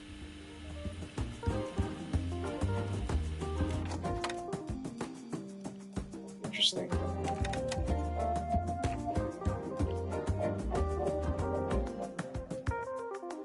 And a third one.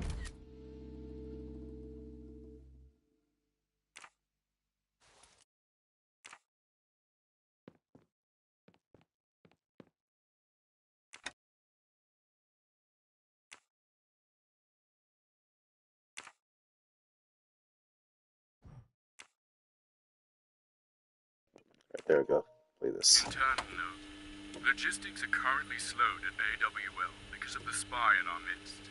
We need to do something. Deliveries are falling behind. Customers are growing impatient. They will start looking at the competition. As the logistics director, I am deciding to deliver Order H-53 despite the risks.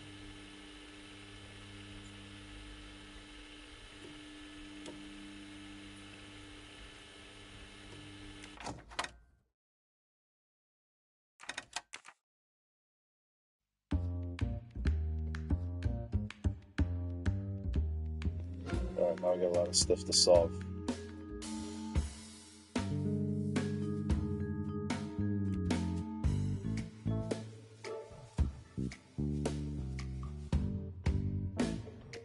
Richard? Yeah. Yes. When I searched his room on the boat, I'm almost certain Ferguson had a similar coat of arms on his ring. At some point, I'll need to get Ferguson to confirm that. For now, I have more important things to do. Yes! Sometimes I even surprise myself.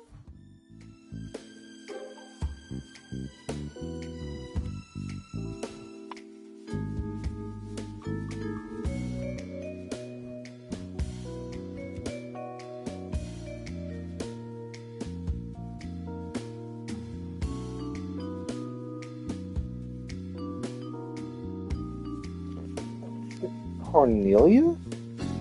Or Rosalie? It was someone with like a father or something. It was Cornelia, that's right. Yes. When I searched her cabin on the boat, I saw that Cornelia had a picture of herself as a young girl with the same manor house in the background. At some point, I'll need to get Cornelia to confirm that. For now, I have more important things to do. Another win with my name on it.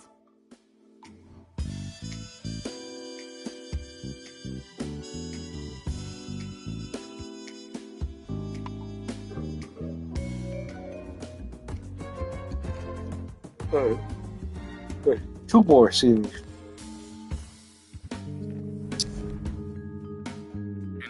note. Logistics are currently slowed at AWL because of the spy in our midst. We need to do something. Deliveries are falling behind. Customers are growing impatient. They will start... Well, okay. That's pretty much true, kid. Let me go and I'll tell you everything. Internal note. I'll be there in a moment, May. Internal note.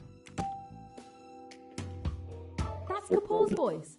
Kapoor is the one behind the Eagle, the logistics director of the Spire. Not really that complicated.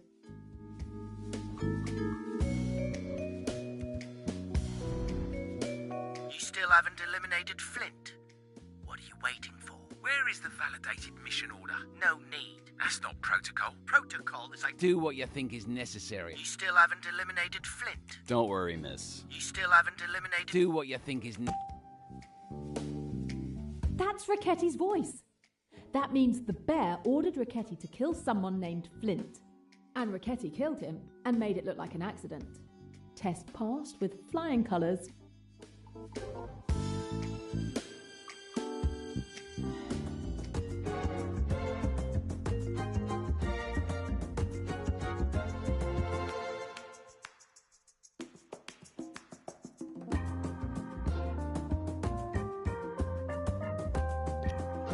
So here we go.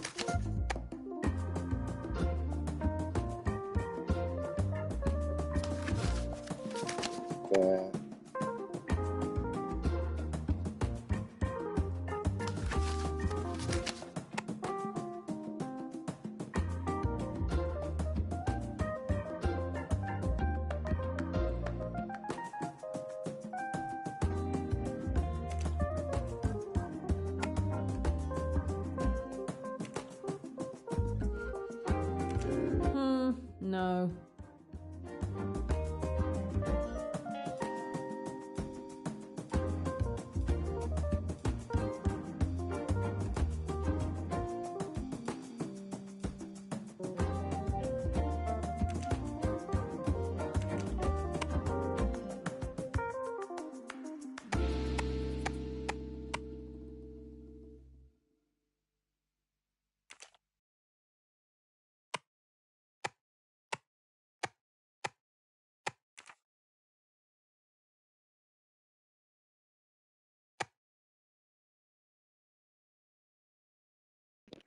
Oh, this is going to be really complicated. This might take me a moment. No.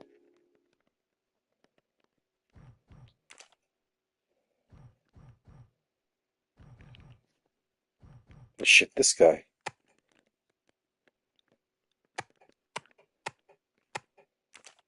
Lynette's father. This photo was taken at Melhuish Ridgway's funeral. He was Lynette's father, but more importantly, he was one of the wealthiest people in England. His death was on the news for weeks. What does that have to do with Cornelia, though?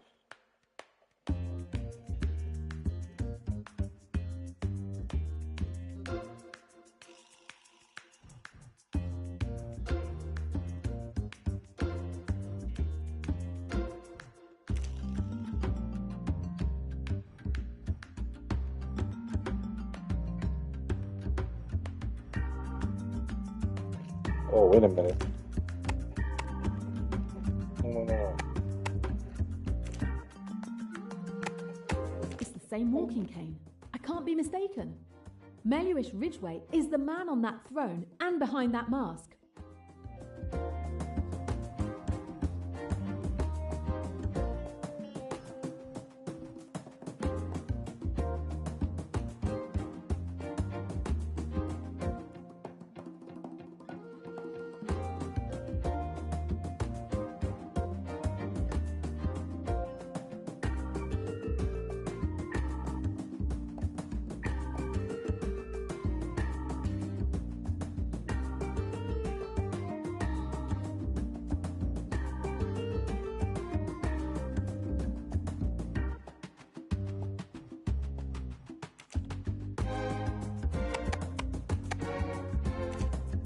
The seal that Riquetti had in his satchel matches the seal of the spider in the organizational chart.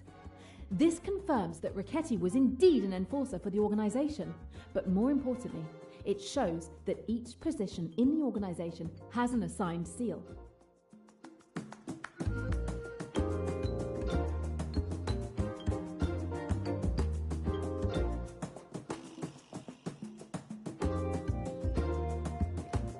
Shit.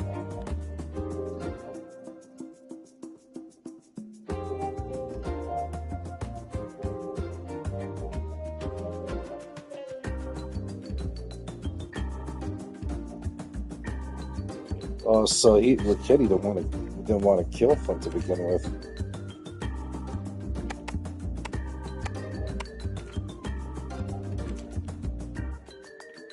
No, where is Flint? There. No. Oh, wrong person.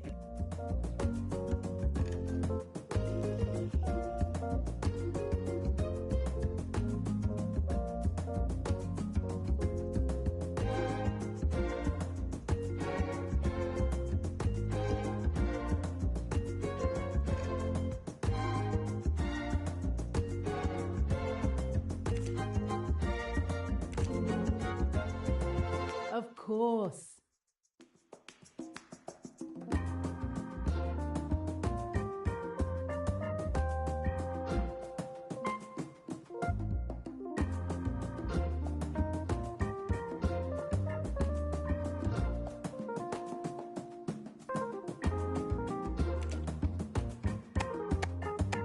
My God! These notes represent mission orders for Riquetti to kill targets. This guy was investigating the Spire. He seems to have started to uncover their organizational chart, which explains why he must have been executed.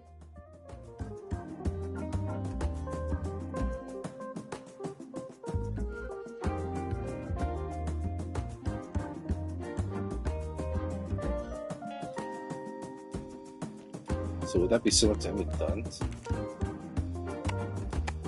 This damn piece of paper is the order for Emmy's murder.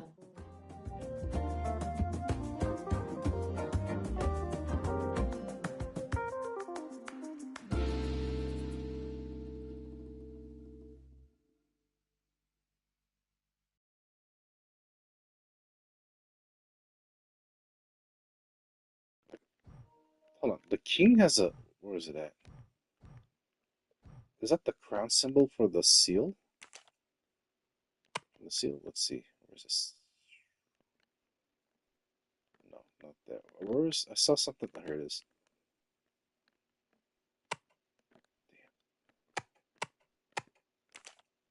The seal looks like the same one as the head of the organization. The order to kill Emmy came from the highest ranking person in the spire, the king. All that's left is to discover his identity.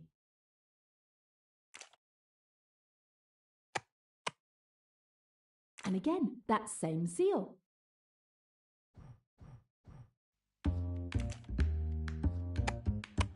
And again, that same seal.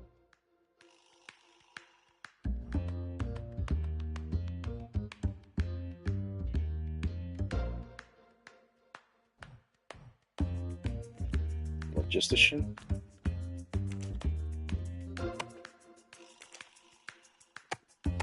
This document was sent by the man behind this seal.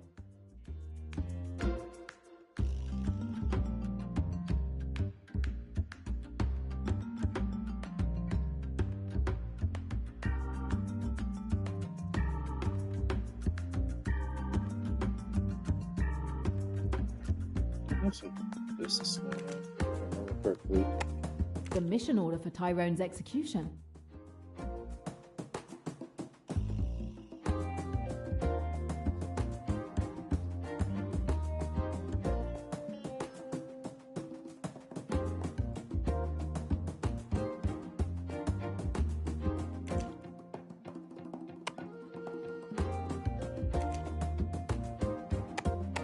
The man in the center is wearing a lion mask. He seems to be the leader of the spire. Melhuish Ridgway had been the lion of the spire for years, but today he is dead. According to the journalist's tape, it is always the person hierarchically below who takes the place of their superior when they die. The wolf has inherited the position of the new leader. Emmy was assassinated long after Melhuish Ridgway's funeral. So it's the wolf who is the mastermind behind Emmy's murder. But who is hiding behind that name? It's like a wolf. You know.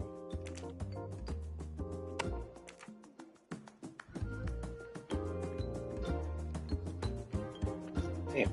So much like this.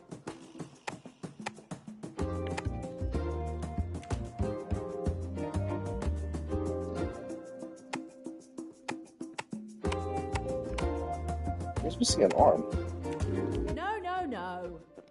Okay, never mind.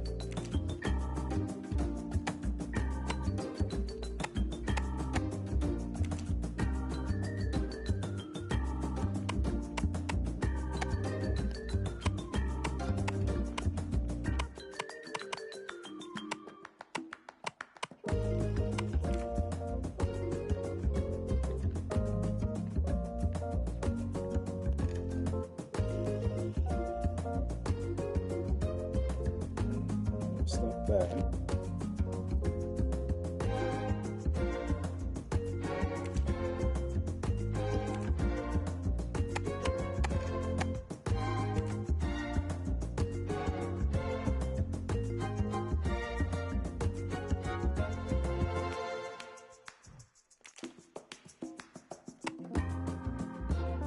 Wait, hold on. Uber.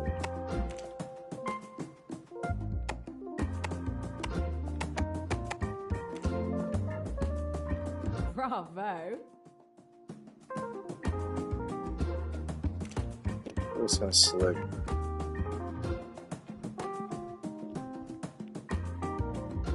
It's the bear.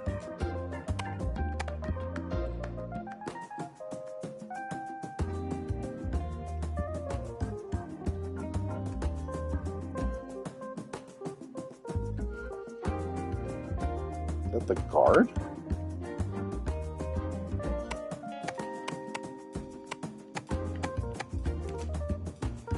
Not really. No.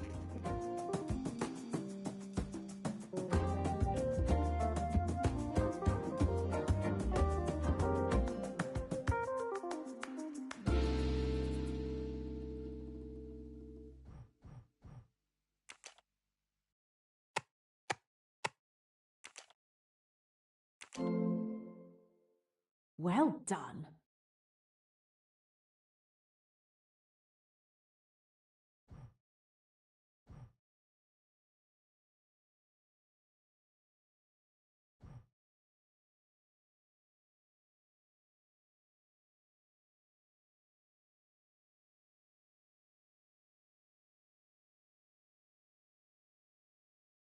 Logistics. Hold on. Is that the logistician? Oh my god, hold on. Vikram Kapoor. So this seal belongs to him.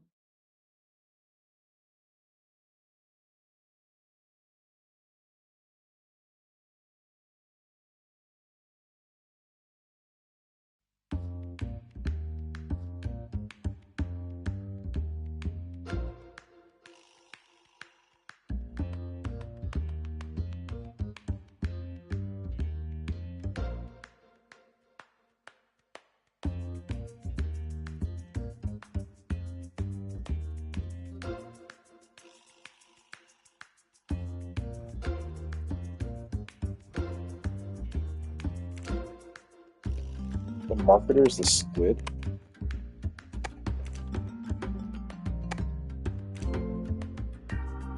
I did great. Oh, that's the bear. Go back. I found it now.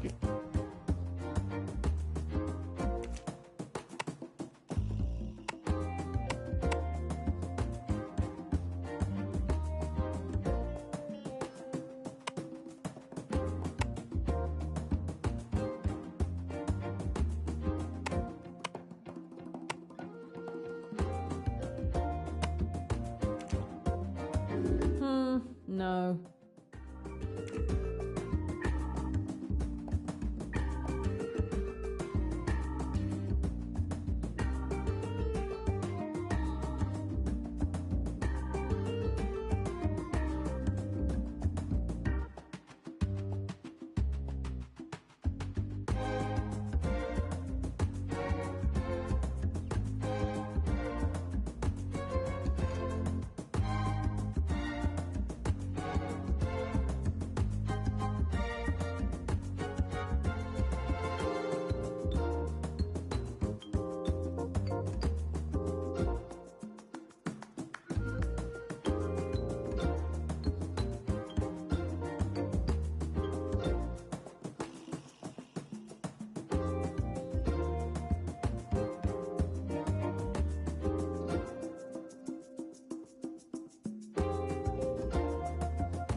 Oh, hold on. Here? Emmy, someone reported you to those bastards. It's because of them that I lost you. Emmy was indeed murdered because she was caught investigating the spire. Vikram Kapoor got wind of this and reported her to the head of the spire. Their leader then ordered Ricchetti to execute her.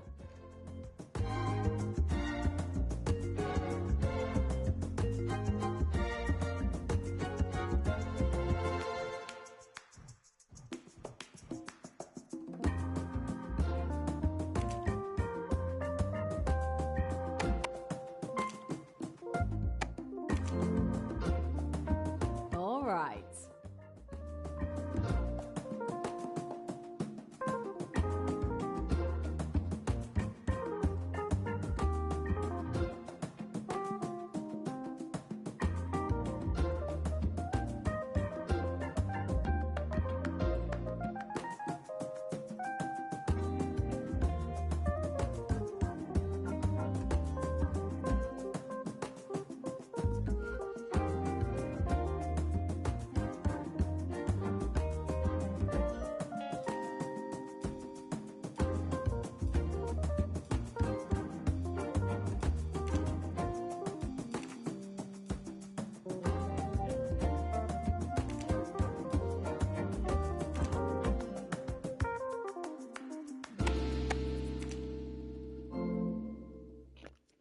That's fair.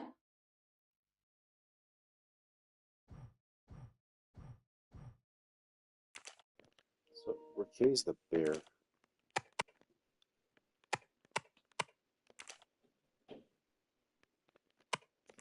No.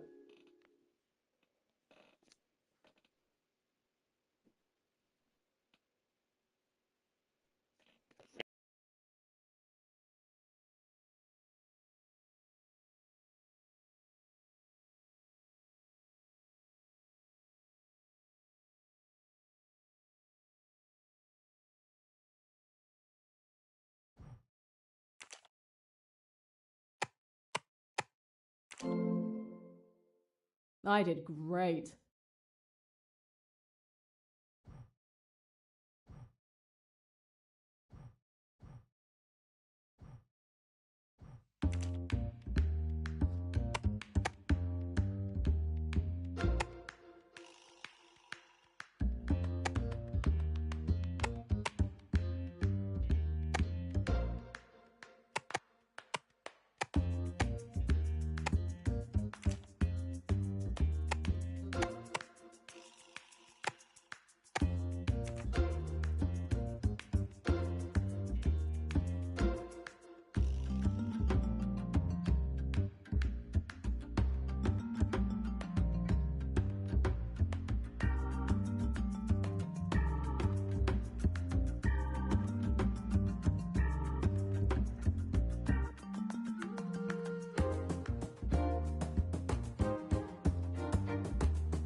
The man talking to Riquetti is the bear, and he is his superior. I believe it's this person. Mr. Pennington, open up! Stop acting like a child. Open this door! What's going on? I should go check. Mr. Pennington, there's water flowing. I'm going to have to come in. Mr. Pennington, please remove the chain. Are you doing this on purpose? You can see he doesn't want to open the door. I can open the door. Huh, with pleasure. But with a kick. Again, no sound of the kick. And there you go.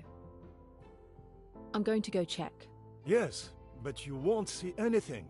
The fuses must have blown. Wait, I have a flashlight in my room.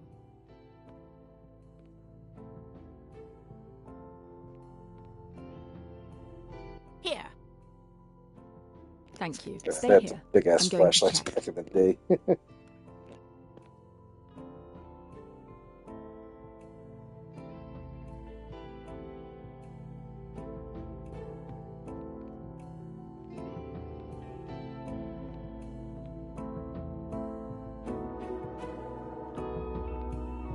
Come to me, moustache. Don't be shy.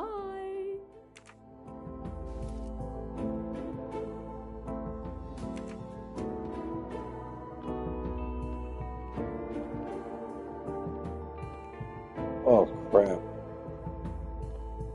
That's unfortunate. Pennington. He's dead. Another death. And with Poirot gone, it's up to me to have a look around. I should investigate.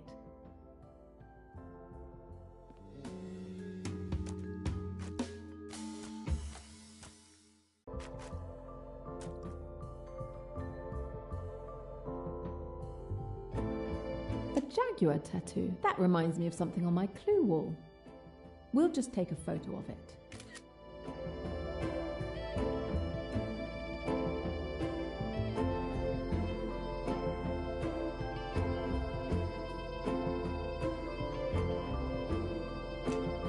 It looks like Mr. Pennington was celebrating.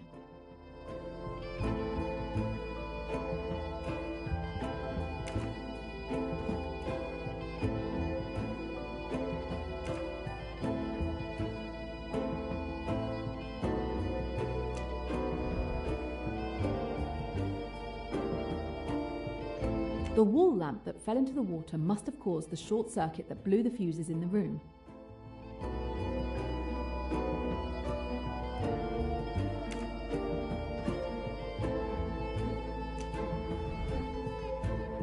The wall lamp that fell into the water must have caused the short circuit that blew the fuses in the room.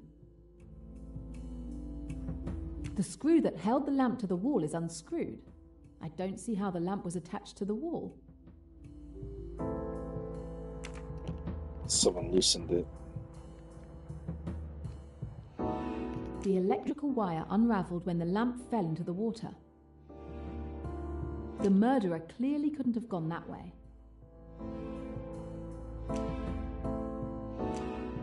He didn't have time to shampoo his hair.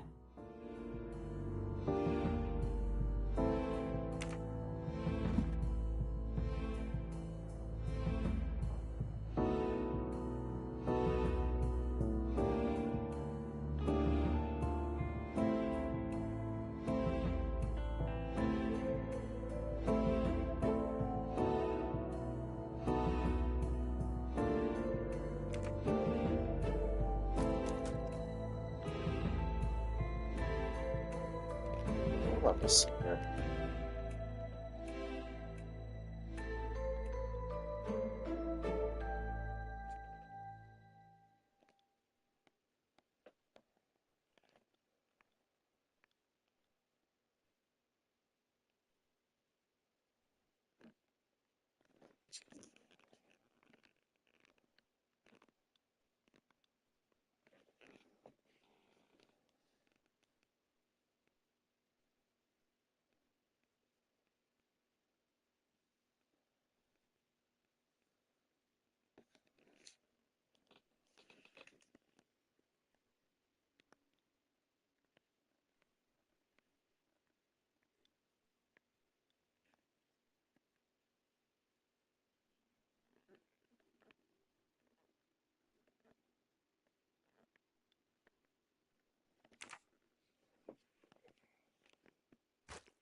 Oh, what was that?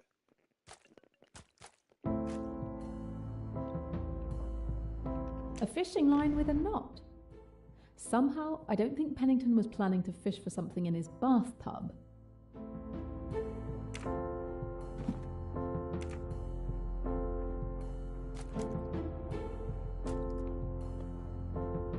The bathtub overflowed, but not by that much. Maybe 15 minutes, 20 at the most.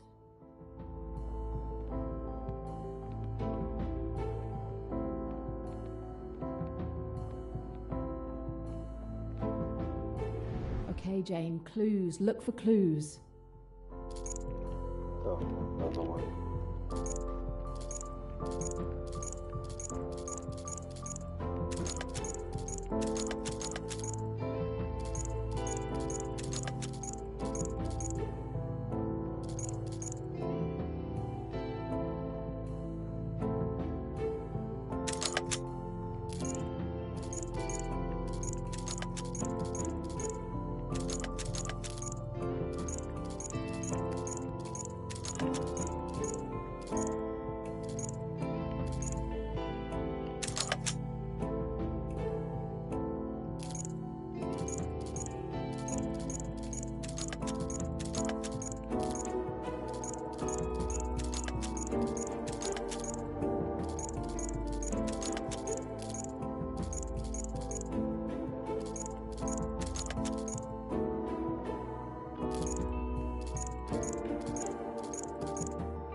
I missed one.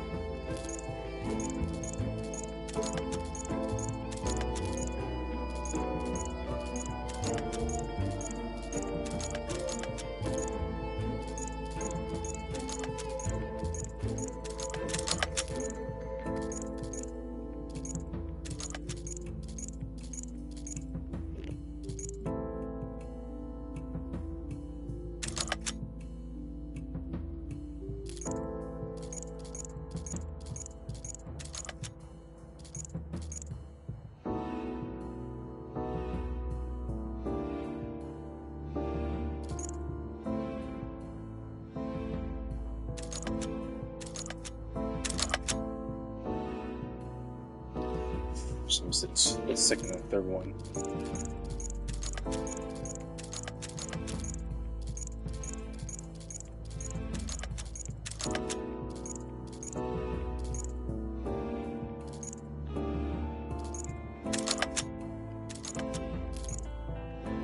Oh.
Good Lord. Took a while. Bingo.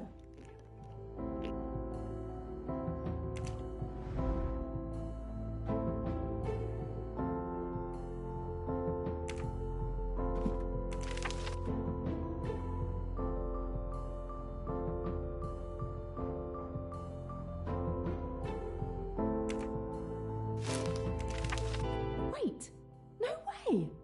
It looks like a mission order from the Spire. What is it doing here? Treason, plot, coup d'etat?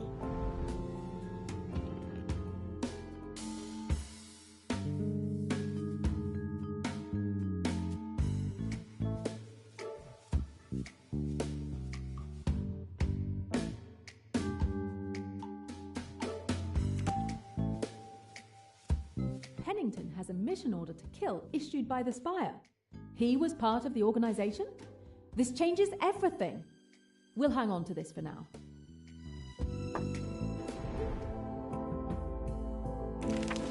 Report of a bad accident. Pennington must have been close to her to keep this article. March 3rd, 1972.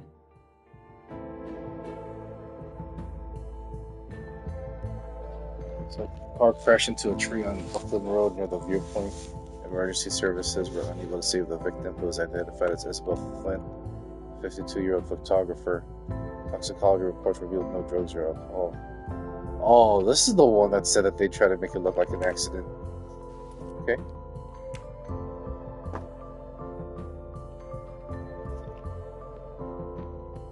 No balcony, and the windows are closed and locked. It's impossible for someone to have gotten in that way without breaking a window.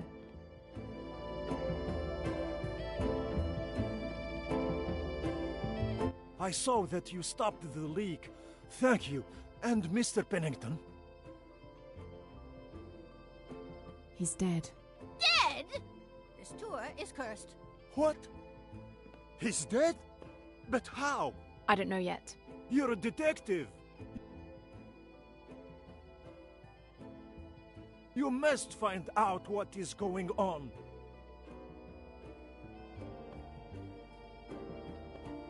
The hall door was locked from the inside. No one could have gotten in that way.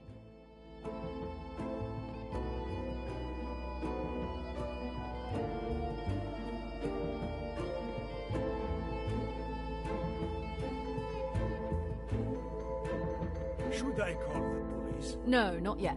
Just give me a little more time. Pennington's wallet. Pennington with Ridgway. They're so young. That means he has known the Ridgway family for a very long time. Pennington looks to be in his 20s, so this photo must be over 30 years old. Who is the third person? This could help me. I'm keeping it.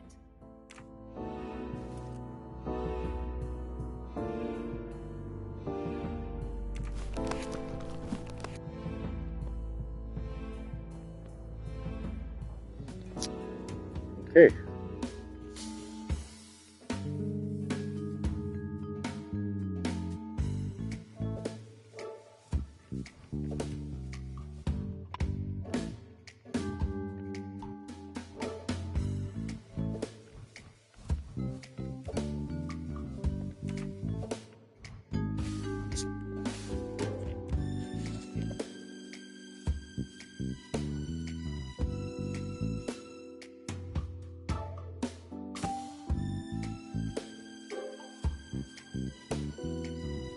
Yes, that's exactly it.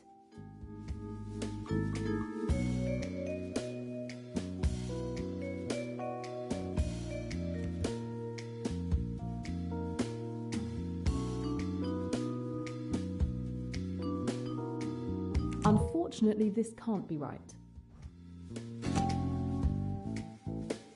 I can understand most of what I've discovered here, except for this fishing line with a knot. It must have been holding something. But what?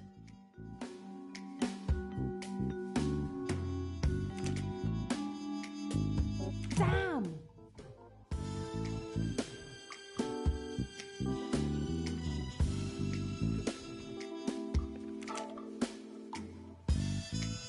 That's not quite it. What's the fishing line attached to?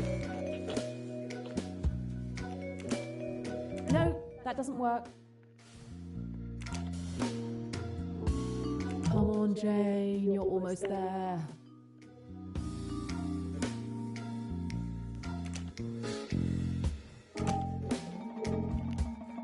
Yes! The fishing line was holding the lamp to the ventilation grate because the screw wasn't really securing the lamp to the wall. Oh, God.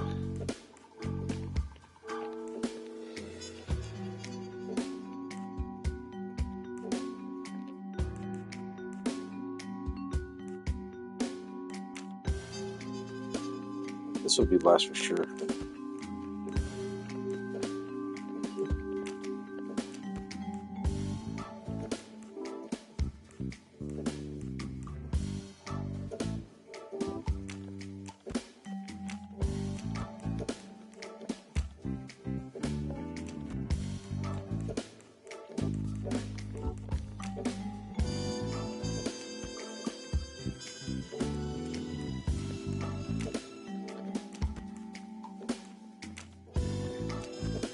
Okay, but what's the solution?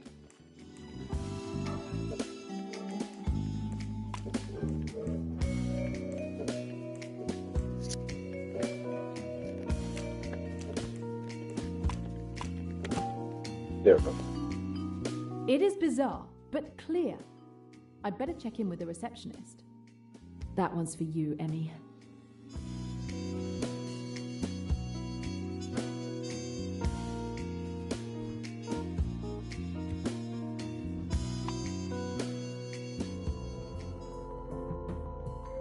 Mr. Pennington was electrocuted, probably by a wall lamp that fell into his bathtub. But that's terrible! The lamp was only held up by a fishing line attached to the ventilation grate. I suspect that's not a quick fix. What? This is a luxury hotel. It was once a palace. We do not attach lamps with pieces of string. I believe you. I didn't think so. In any case, we need to call the police so they can conduct a proper investigation. The police? The reputation of the hotel is going to be ruined. They'll think it's the hotel that did this shoddy work that led to a guest's death. I'm sorry, it's not that simple. Oh, really? What makes you think that?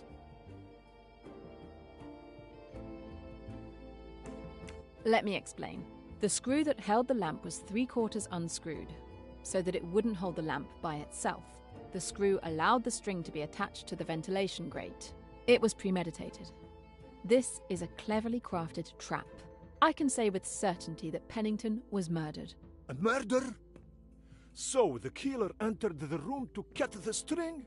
This is supposed to make me feel better?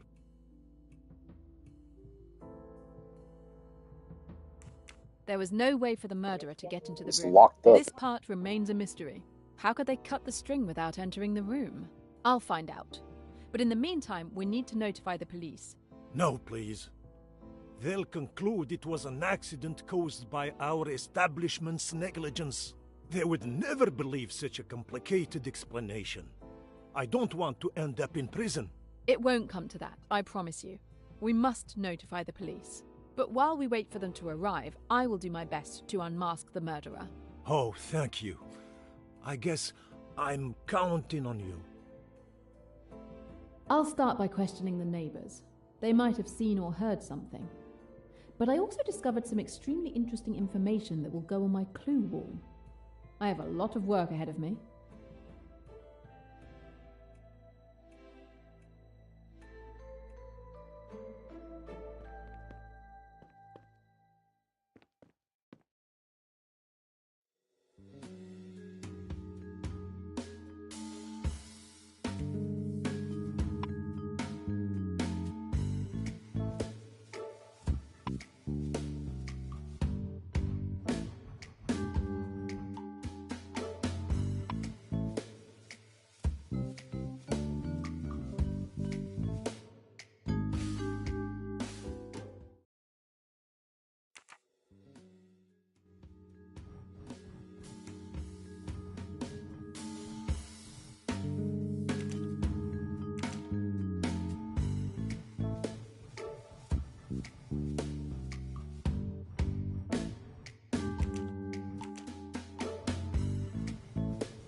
Miss Van Schuler, I need to question you, and I would also like to inspect your room. You want to rummage through my things again? No, I just need to check if there is access to Mr. Pennington's room. You think there's a secret passage to his room? What a ludicrous idea. Be my guest.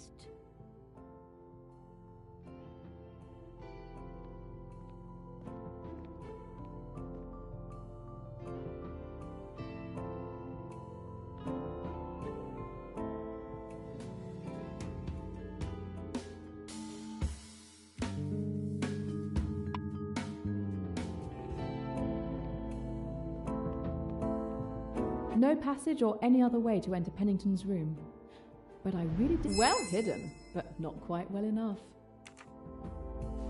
No passage or any other way to enter Pennington's room.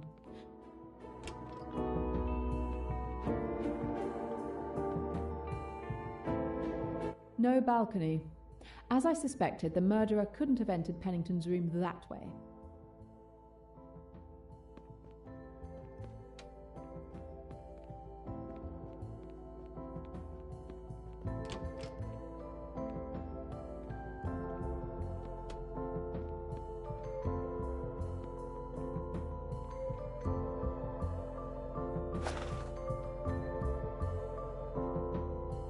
How are you doing? How do you think? With all these deaths, I'm afraid I'll be next. I'm not leaving my room until I can leave this godforsaken country. Pennington also stayed in his room, and yet that didn't stop him from being killed.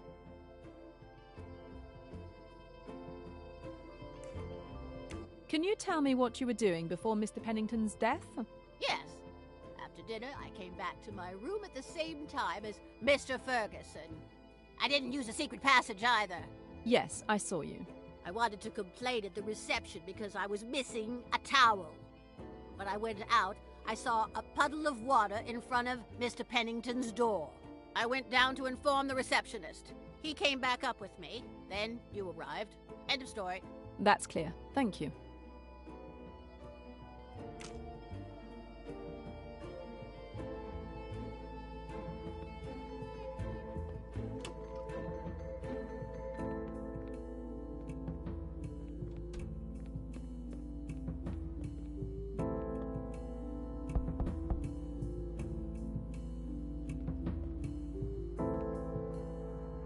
Mr. Ferguson, your neighbour, Mr. Pennington, had an accident in his bath.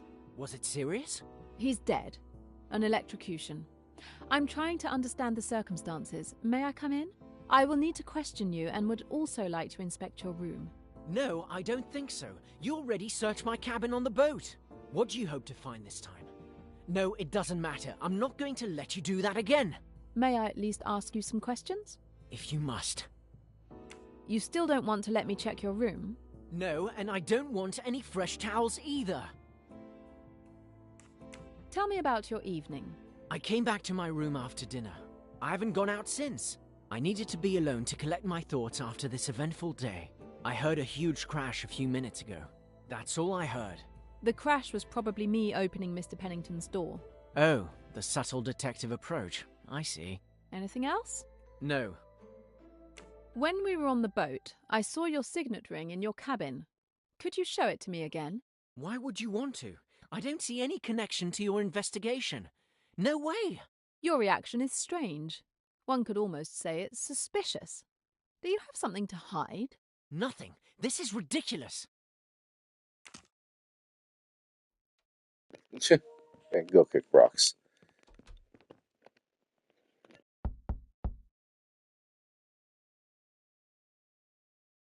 Good evening, Mrs. Allerton. Yes? I'm tying up some loose ends in all that has happened. Would you mind answering one or two questions? Oh, go ahead. Let's get it over with. I saw that your son is taking good care of Rosalie. Yes, I'm very proud of my boy. I think this trip has made him grow up.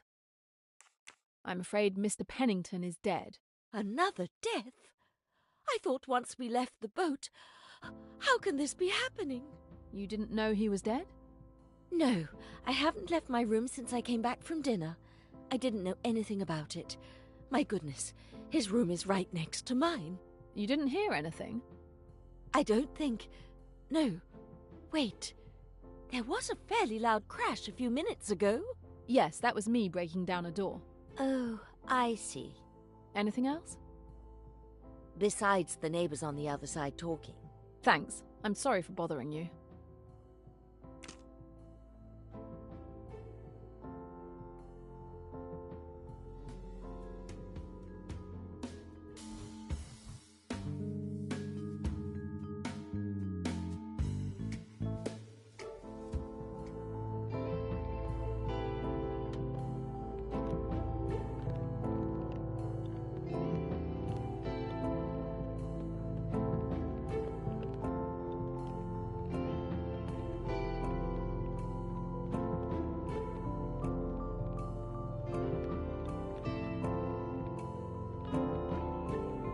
There's no need to bother that person.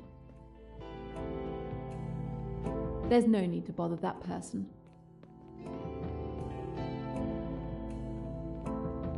There's no need to bother that person.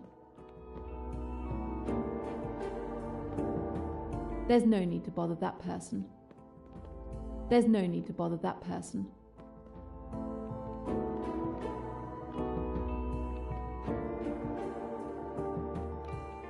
Talked with Richard again.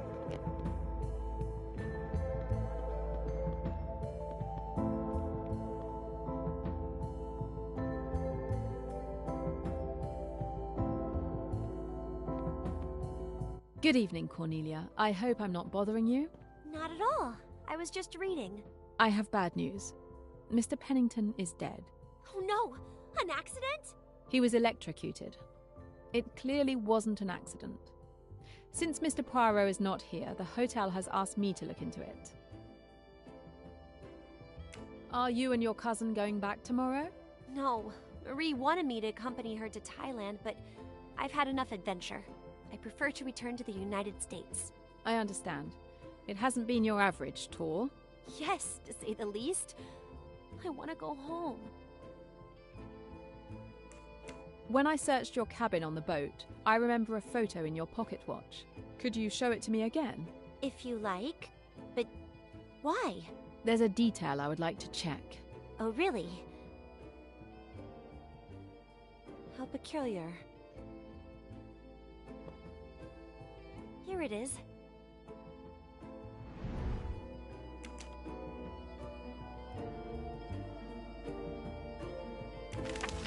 Exactly what I remembered. Would it bother you if I borrowed the photo for an hour or two? But why? I'm very attached to it. Do you really need it? It would help me. I promise I'll take good care of it. All right, then. The photo orange, I gotta remember that. Thank you again for lending me the photo. Please be careful. It's the only photo I have left of my father.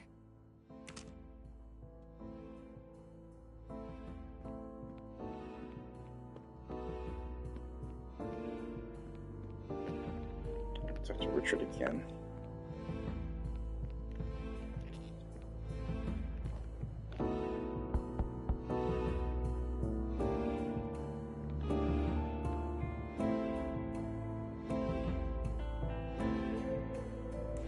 Tell me about your evening. I came back to my room after dinner. I haven't gone out since. I needed to be alone to collect my thoughts after this eventful day. I heard a huge crash a few minutes ago. That's all I heard. Really?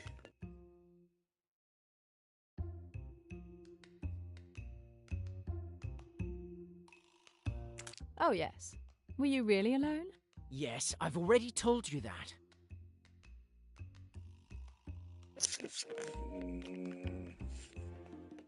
Yet Mrs. Allerton clearly heard conversation in this room with someone. And I don't think you were talking to yourself. Yes, sorry. Too much commotion. I almost forgot that I was indeed with Cornelia. She came to check on me and stayed for barely 15 minutes. What time did she leave? At around 8:40 p.m. She wasn't feeling well and wanted to rest. So Cornelia was in Ferguson's room when Pennington was electrocuted. But he lied to me. He might be hiding something. Your story doesn't track. The more you insist on preventing me from entering to inspect your room, the more suspicious you look. All right, be my guest. I have nothing to hide. Thank you. It won't take long. I'm actually more engaged with Jane's story, or epilogue, than Hercule's. There's a lot more going on with the spire that we never uncovered in the first epilogue. What's this? Oh, this damn puzzle again.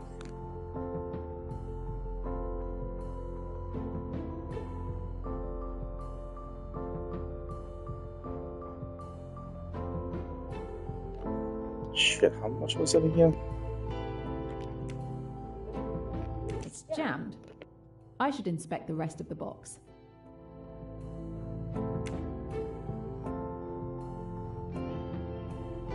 Where was it again? 1, 2, 2, so 3. There's 3.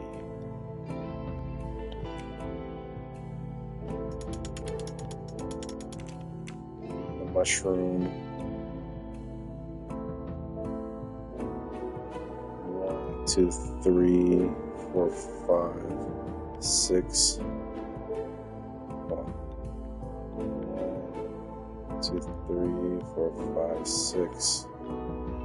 6.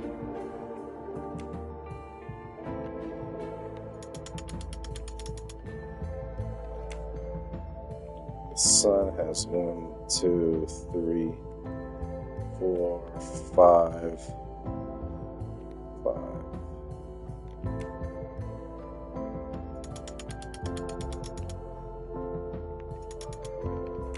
And there's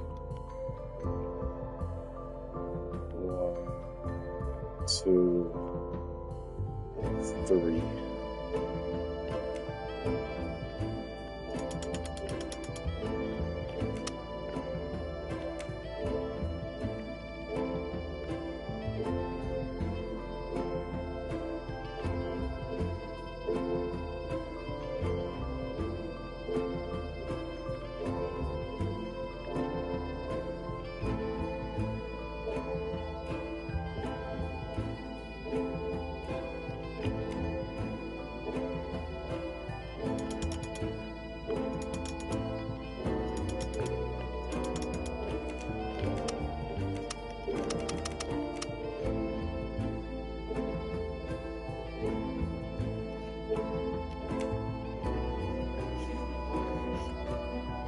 Lost 1, 2,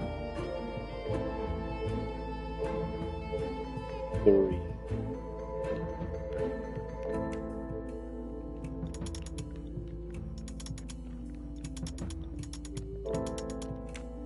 Something threw me off about one of these. So 1, 2, 3, 4, 5, 6.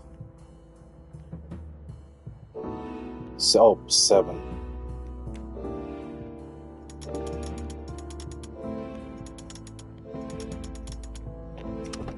There we go.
I don't remember how I did this last time.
There we go.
Follow this one.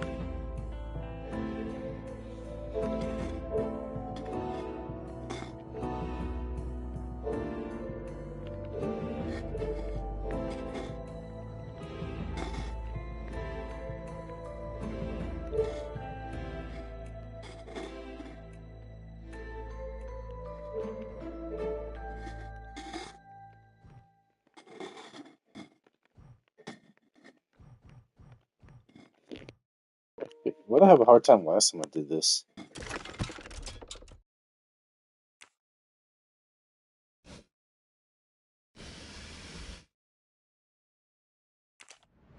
Please, Jane, help yourself. Thank you. I believe I will. Golden mustache. Oh, I got all the mustaches. Nice.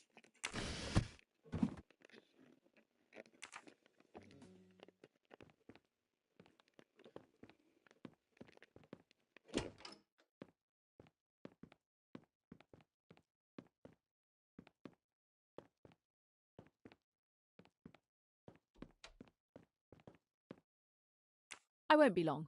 Take your time. I'm at your mercy. Show me that ring. You've already lied to me once, so you can understand why I have doubts about your good faith. All right, fine. I'll go get it.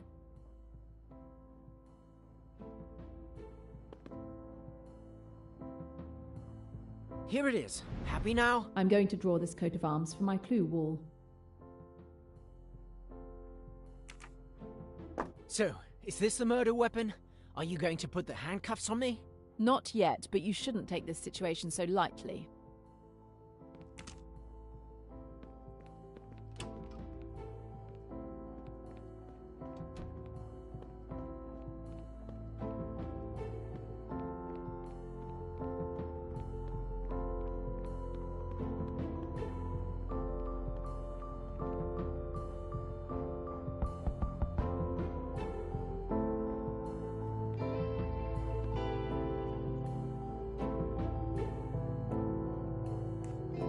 What did you do after your meal this evening? I have a little secret. I don't know if I should tell you. Does that little secret involve Ferguson? Well, if you know, why ask? Yes, I was with him. But please don't tell anyone. Cousin Marie would strongly object to me dating someone beneath me, she'd say. Don't worry. I can keep a secret. So, you were with him and? Nothing special. I met him after dinner. We talked for about 15 minutes, but I was exhausted from all the drama. I went back to my room and haven't left it since. And when you were in Ferguson's room, did you hear anything? No, but I wasn't paying much attention to anything happening outside the room.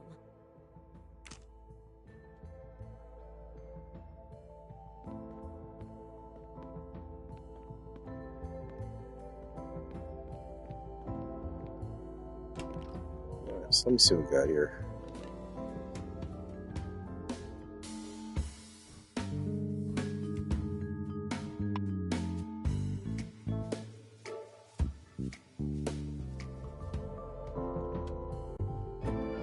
We got a few more things to add in here.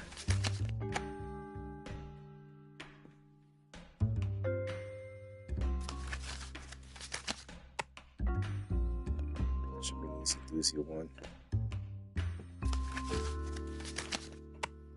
I can link that to one of the telegrams.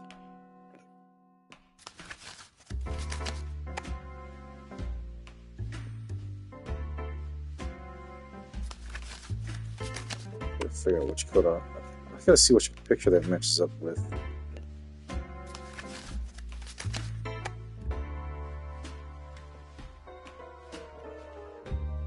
So let's see here. Where's the was it telegram? Is it this one? No.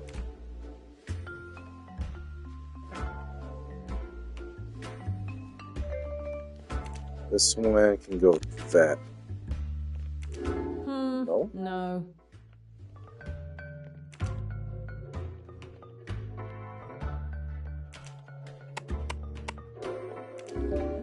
No.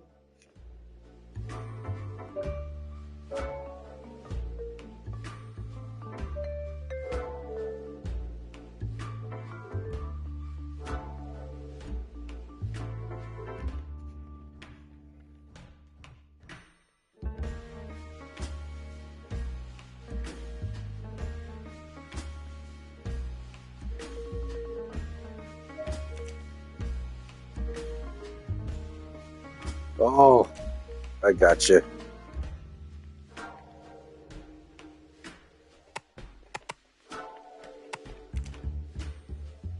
A stump. These two people are both missing a hand. There's a good chance that she is the wolf.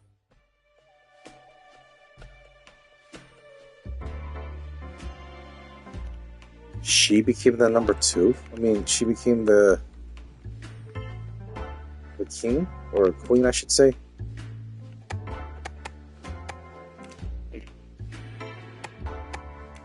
No. I'll go back. This would link to... No. Really? Okay. So ignore that. Oh.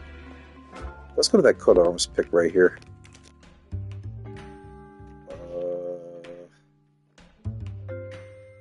Memory serves where she is at this.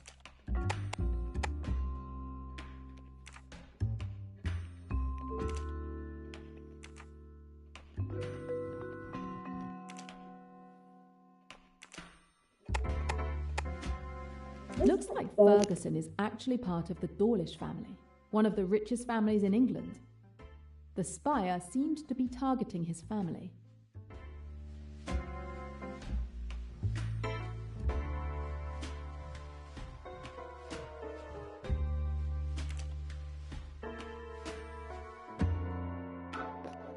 There's that photo of Cornelia and that dude.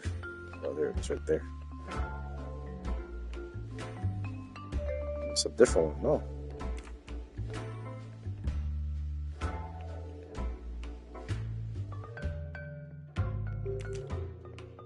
Pennington?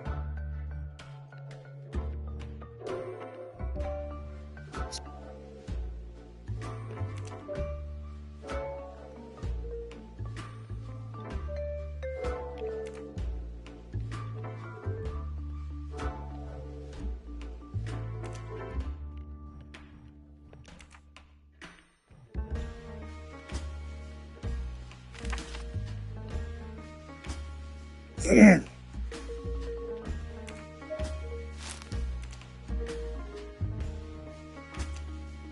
tree with... Where's that? It's right here. The family of Cornelia Robson is on the spy's target list. Oh, no. I think I know now.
No.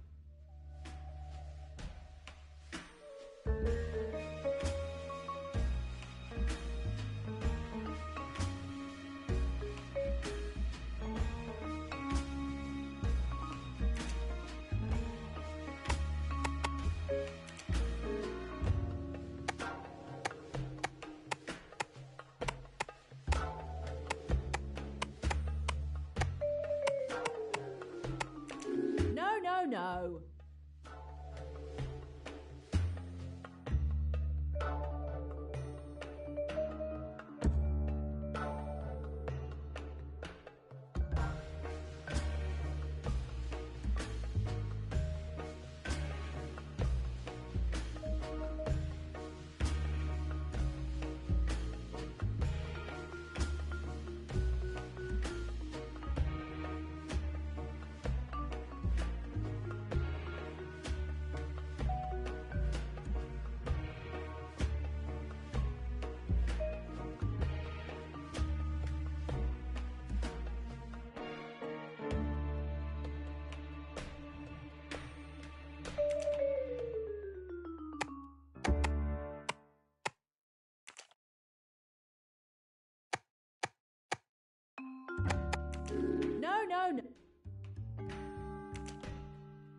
Great work.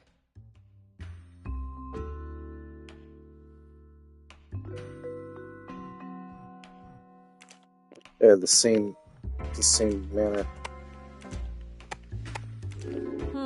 No.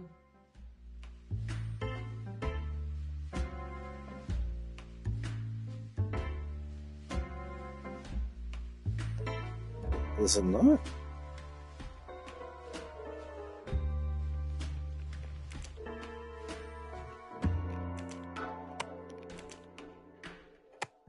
The photo of the Ridgway family looks more recent than the other one.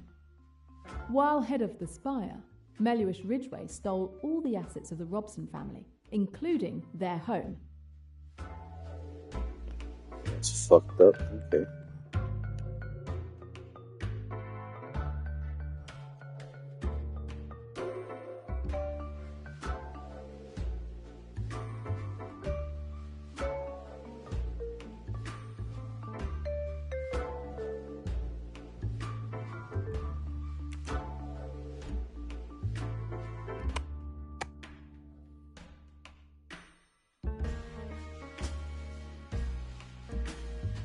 Oh, number 1212. Okay.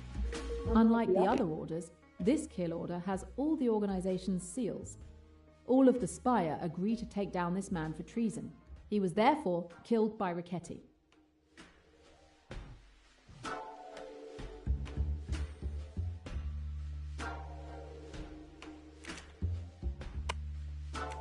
Not really.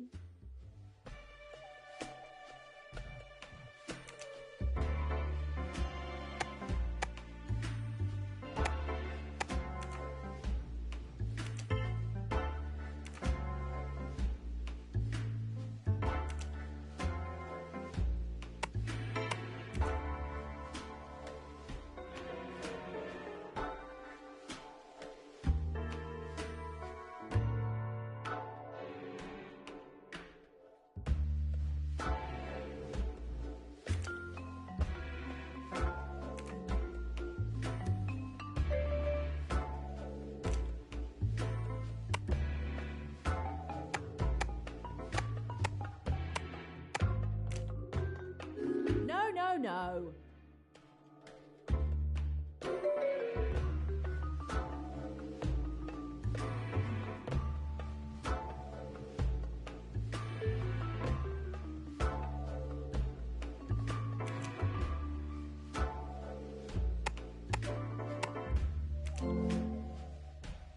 Yes!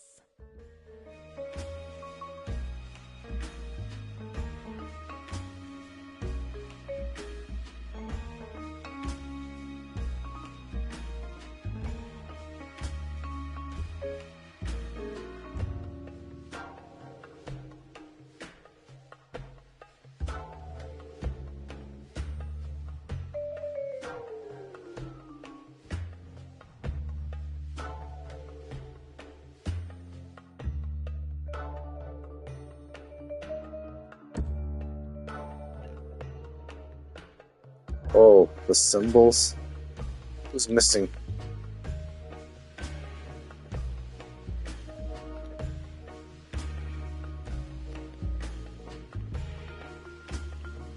So the sun's there.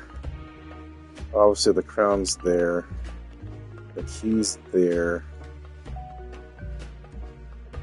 Is the feather there? Feather's the second symbol. Anchor. The rose there, so it's the bear.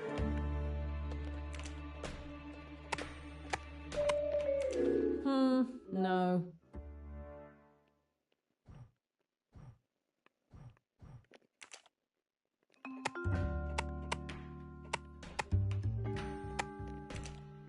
This kill order bears the seals of all the leaders of the Spire, except for the bear.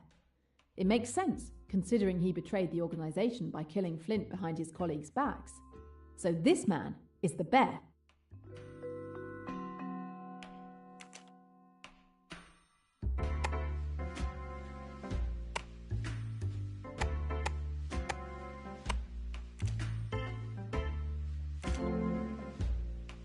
Correct!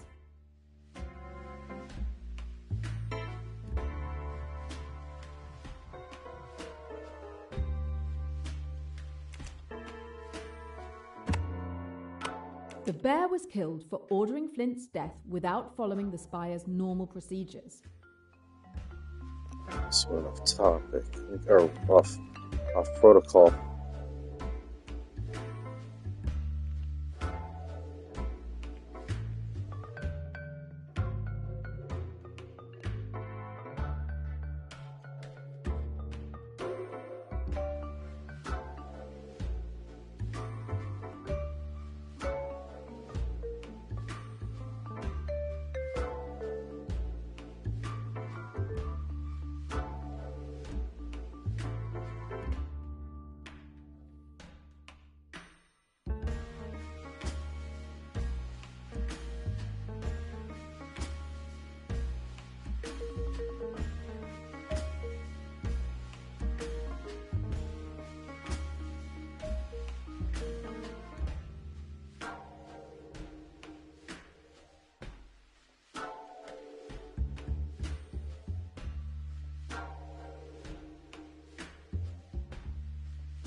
Oh, hold on. No.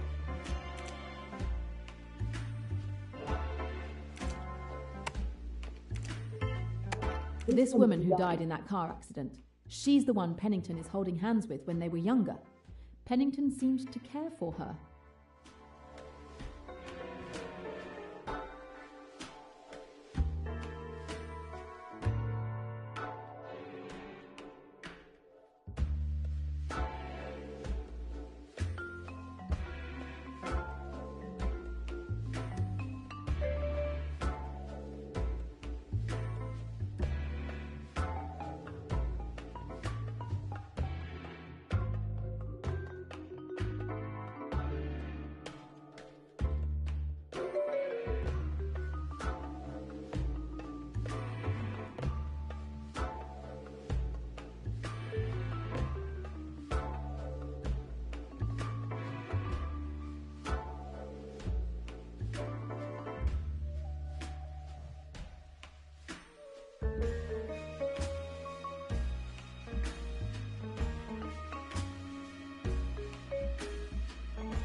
That jaguar tattoo is strikingly similar to the one from the spire. Pennington is the jaguar of the spire.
Seems to cover.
Let me see if I'm missing something around here.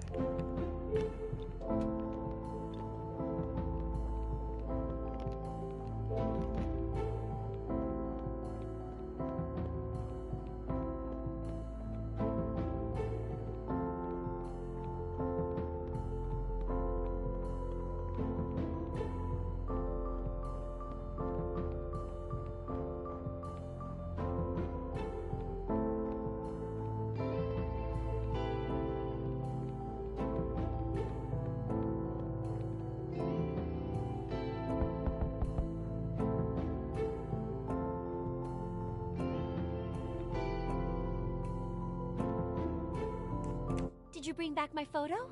I need to keep it a little longer. You lived in a very beautiful house back then. You seemed to be well off. Today it's clear you depend financially on your cousin. What happened? It's no great secret. At the time that photo was taken, we wanted for nothing. Let me put it that way.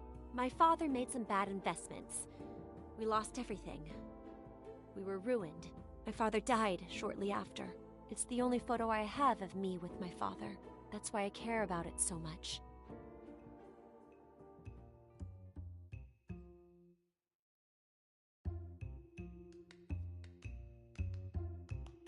I think you might be editing your story a little bit.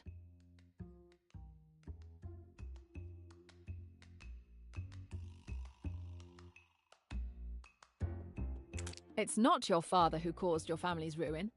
It was Linnet's father who targeted your family and ruined them. Oh, really? Wherever you got your information, they're wrong. They must be. You don't believe me? You didn't know? My mother always told me that it was my father who caused our misfortune. I don't see why she would have lied to me. Well, I can tell you for sure that it was Meluish Ridgway who ruined your family. If you don't believe me, ask your mother. I will, but it's nonsense. It must be.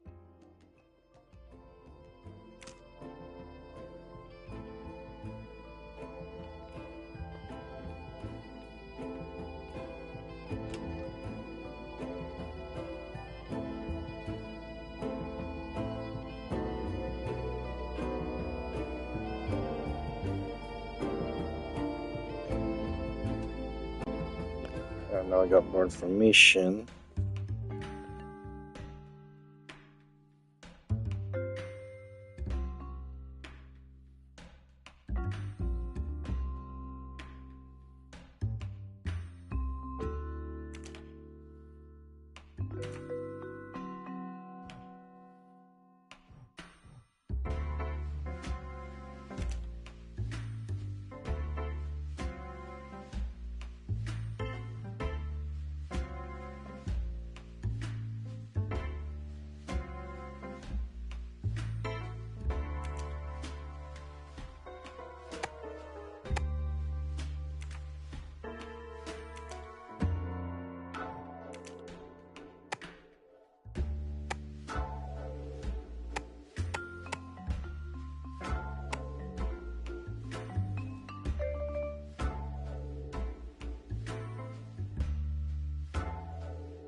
No.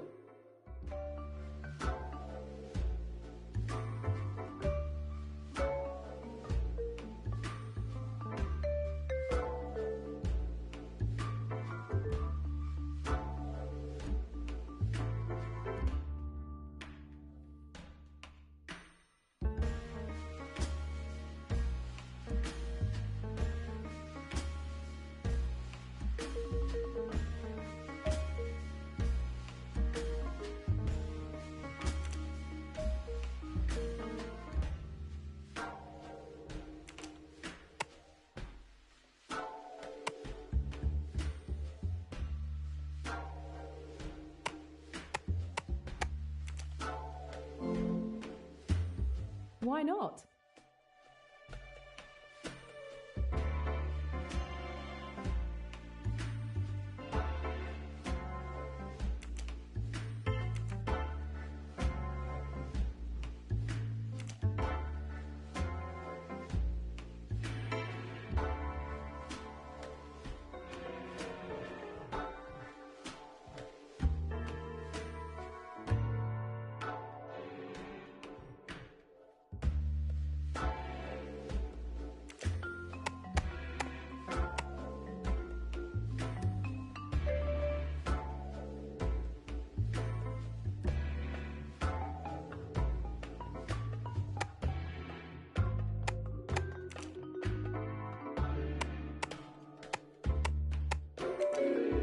No.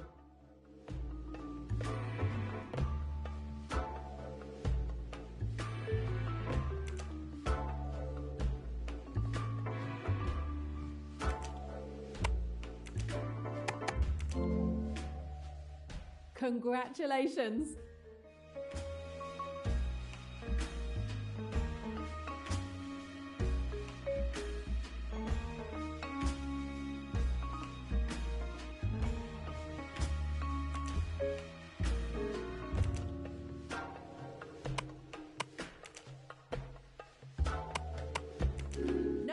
no.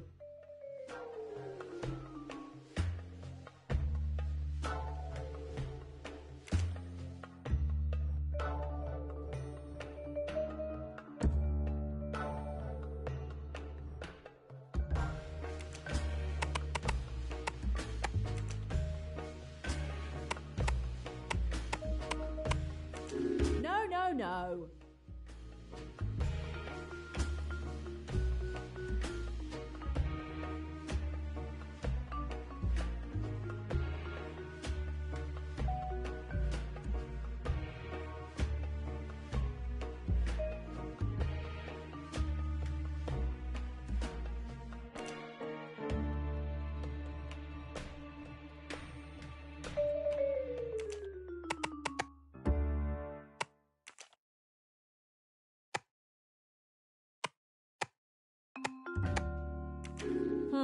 No.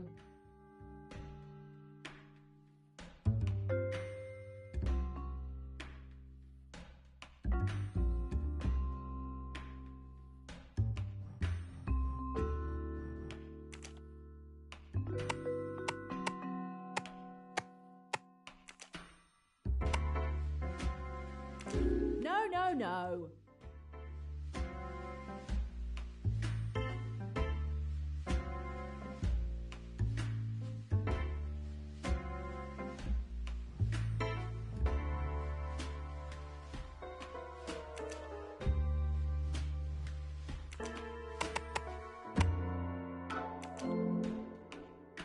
Of course.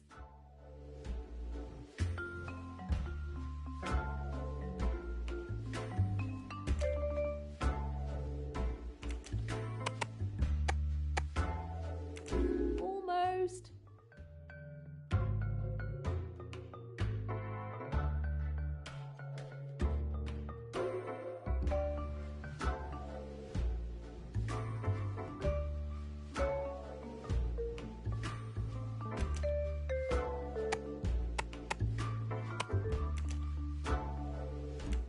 Not really.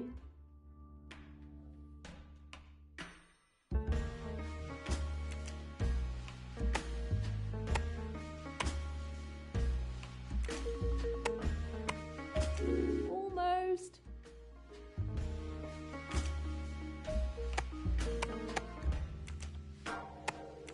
No.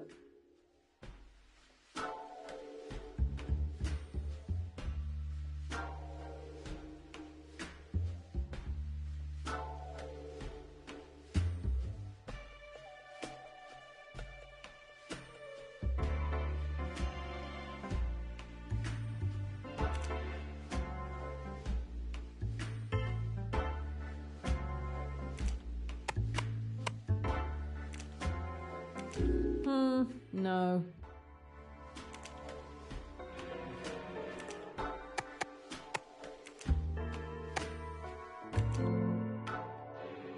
Yes.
No.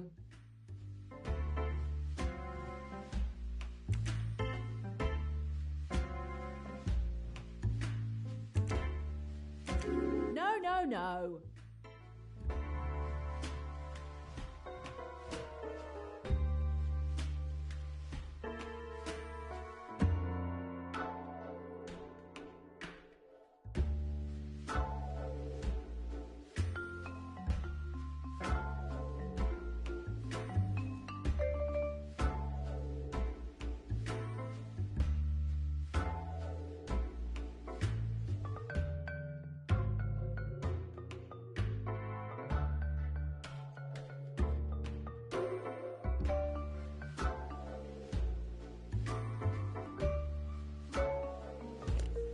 My God, I hate this.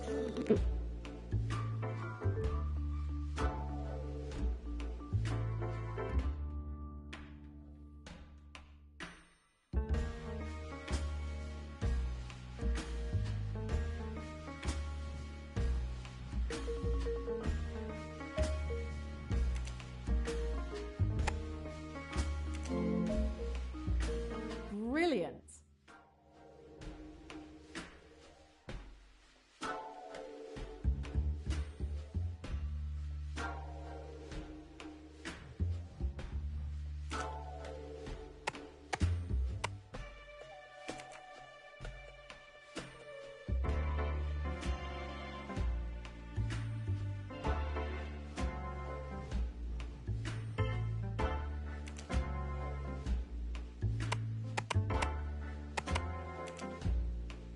No.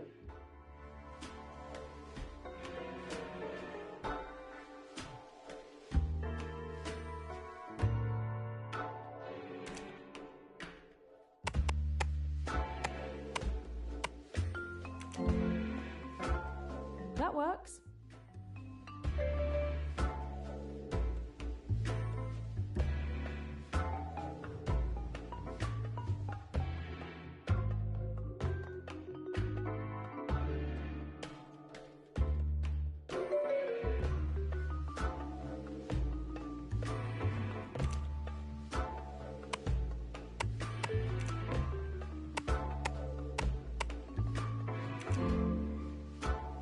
What talent.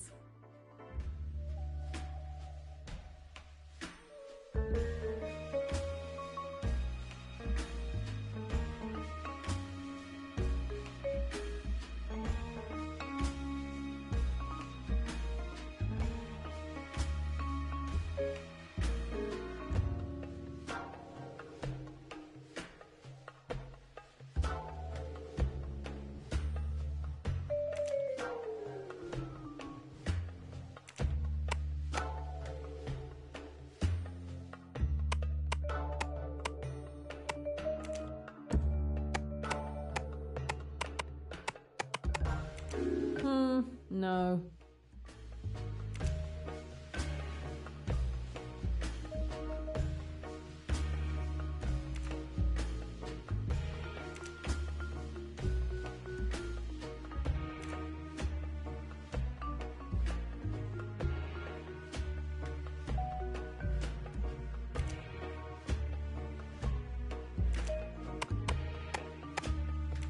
That's almost it.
No.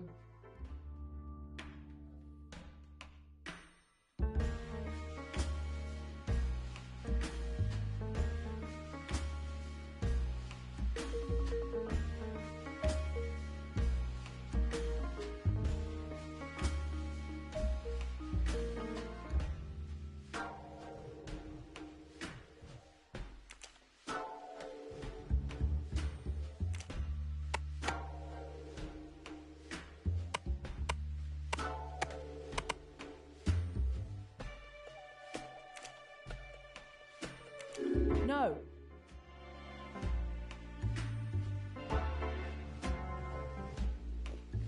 Goodness, I'm about to end the episode and call it a holiday playthrough. This is confusing the hell out of me.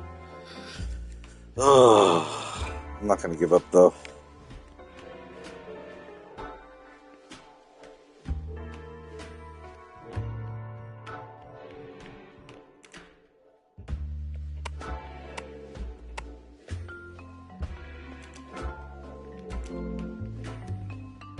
Great. Oh my god, how many is there?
Fantastic.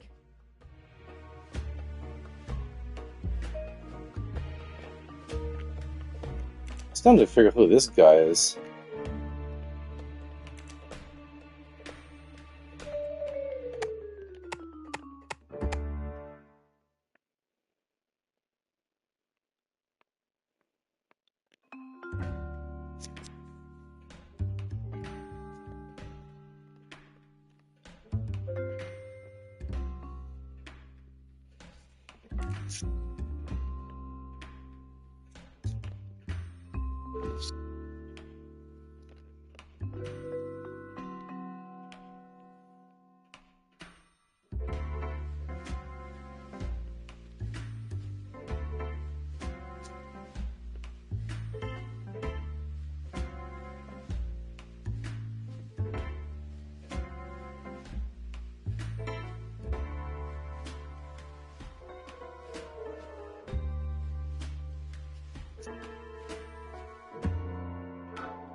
No.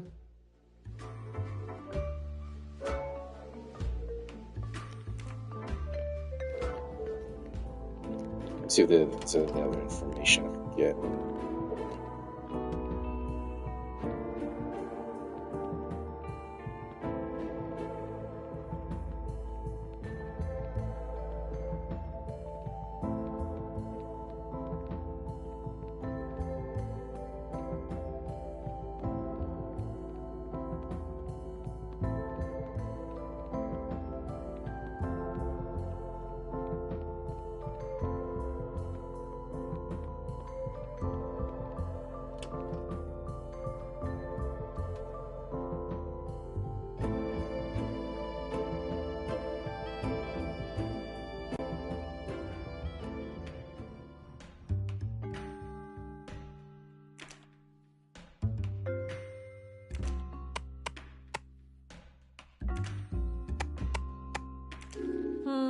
No.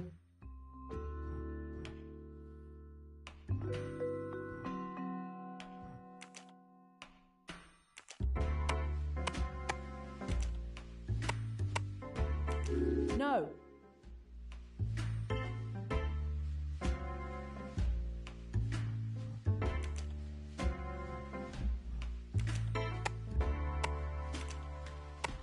Isabel Flint died the day after Melliwish Ridgway's funeral.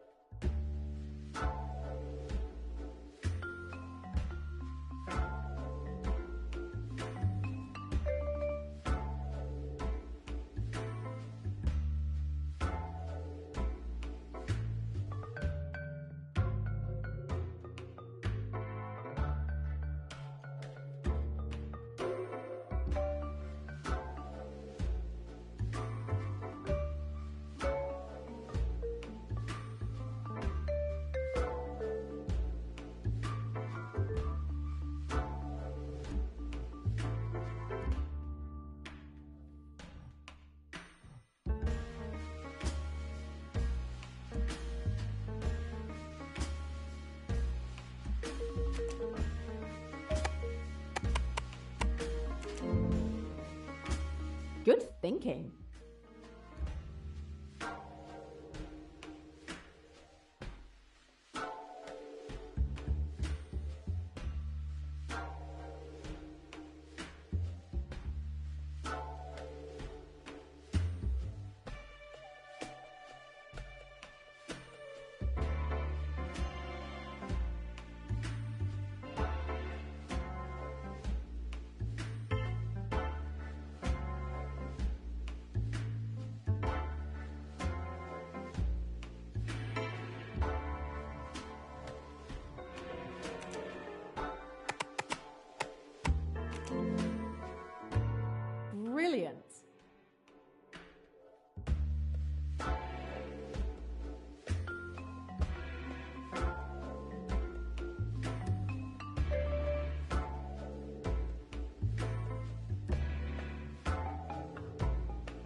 Almost.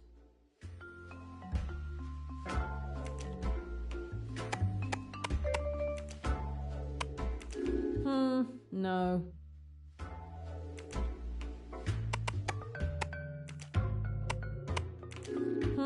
No.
No.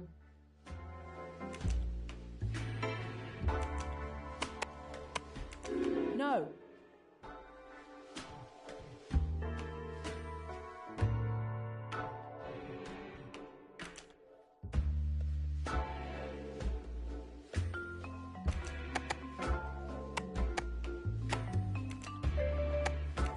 No, no, no.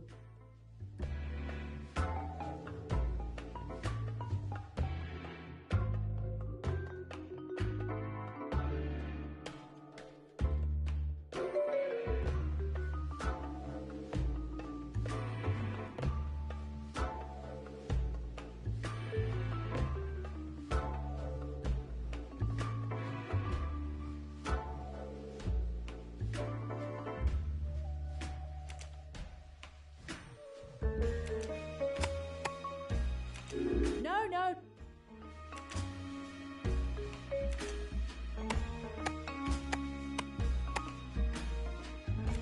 That's...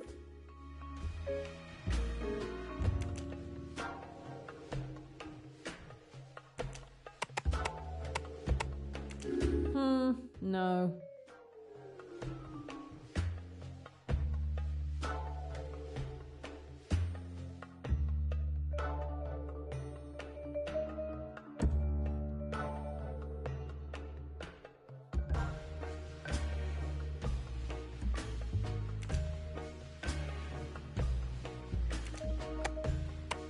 Flint, like Isabel Flint. This woman was apparently murdered by Richetti on orders of the Bear. He apparently ignored the spire's usual procedure for ordering assassinations. Isabel Flint is the person hidden behind the wolf. Once Ridgway was dead, she should have taken over leadership of the spire, but she didn't have time to take over. So it wasn't her who ordered Emmy's murder. I finally have all the pieces of this deadly little puzzle. Isabel Flint was the wolf. She was set to succeed Meluish Ridgway after his death, but the Bear saw an opportunity. He hatched a scheme to kill the wolf and take her place. Unfortunately, the spire discovered the Bear's plan and arranged his execution. After the plotting and treachery was over, all of the highest-ranking leaders of the spire were dead, except one, Pennington. So then, 6 months ago, it was Pennington who emerged as the leader of the spire. He was the bastard behind Emmy's murder. He ordered Richetti to kill her. But Pennington died before he could be brought to trial.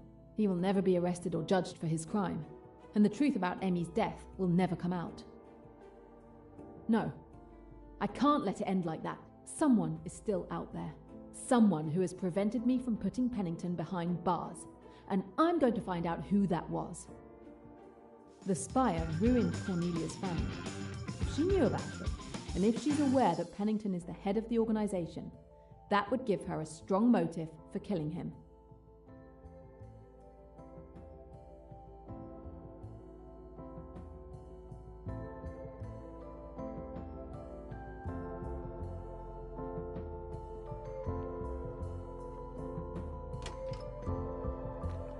Alright, that took us fucking forever.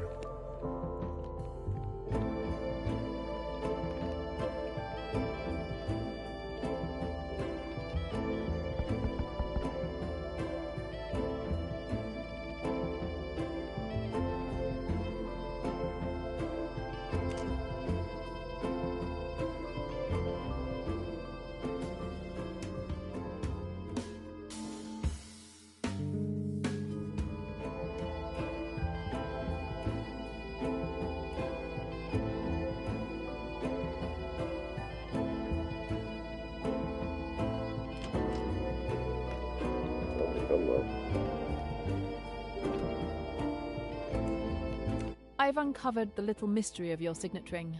Again with my signet ring? Are you insane? It's just a perfectly ordinary signet ring. My father gave me that ring. I keep it safely in a secure box, because it holds a lot of sentimental value for me.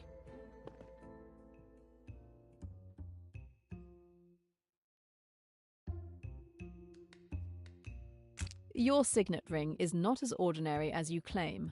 Really? What makes you say that?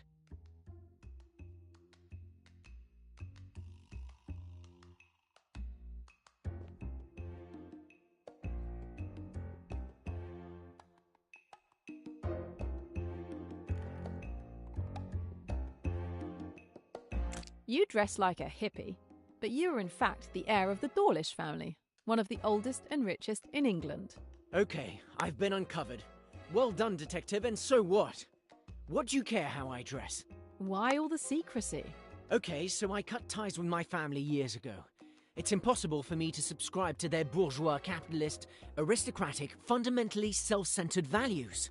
I'm much better off now, living far away from them under a false identity. It also allowed me to distance myself from the parasites they call friends, who swarm around my family. The ties haven't been severed that much. You seem to maintain quite a comfortable lifestyle. The Spire is looking to ruin the Ferguson family. If he's aware that Pennington is the head of the organisation, he knows that by killing Pennington, he distances the Spire from him and his family. That would be a good motive to kill him.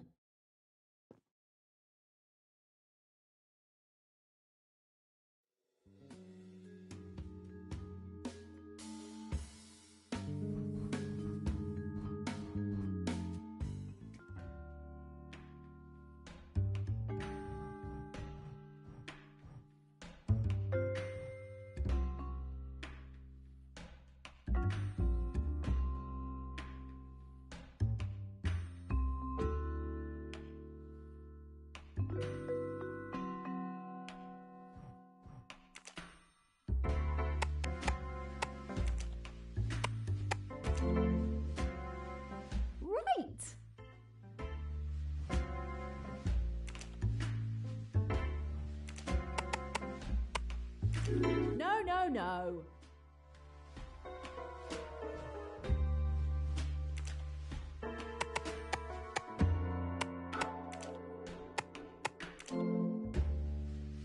That's it.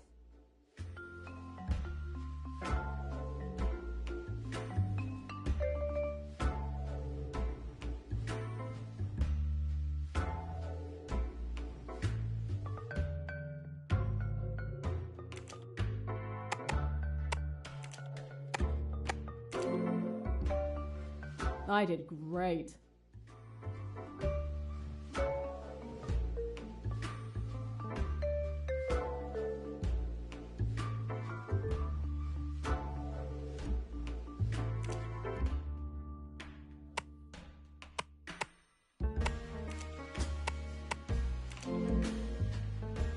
Of course.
no balcony. I knew the murderer couldn't enter Pennington's room that way.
Looks like Ferguson is actually part of the Dawlish family, one of the richest families in England.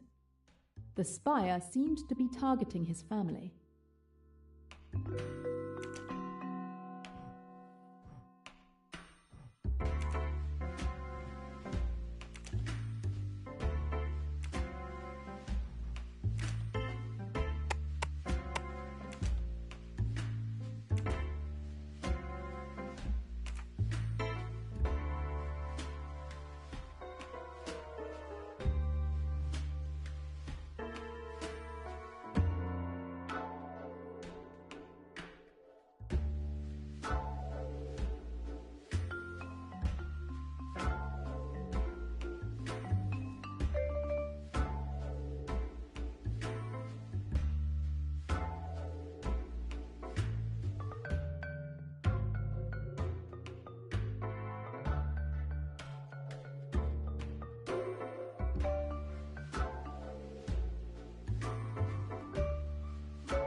Alright, you know what? Screw this. I'm going to save, but I'll do this another time. I'm going to officially end this goddamn episode here because I don't know what I'm doing wrong, but I'm going to stop. So we got one ending knocked out. You guys can probably check out this ending at another time, like YouTube or something, but I'm going to end it over here. I'm running way too long in this damn episode. We're reaching 4 hours right now, so the next holiday New Year's playthrough is going to be Hell is Us. Originally I was going to do that for the holiday playthrough, but I switched it up at the last minute due to narrative purposes, which I'll reveal later on during that entire New Year's playthrough. So, you know, I'm looking forward to playing that game, and unlike this damn game where I couldn't figure out what was going on, Hell is Us is going to be more adventurous. You guys already know that we have a compass guiding us, no official map or anything.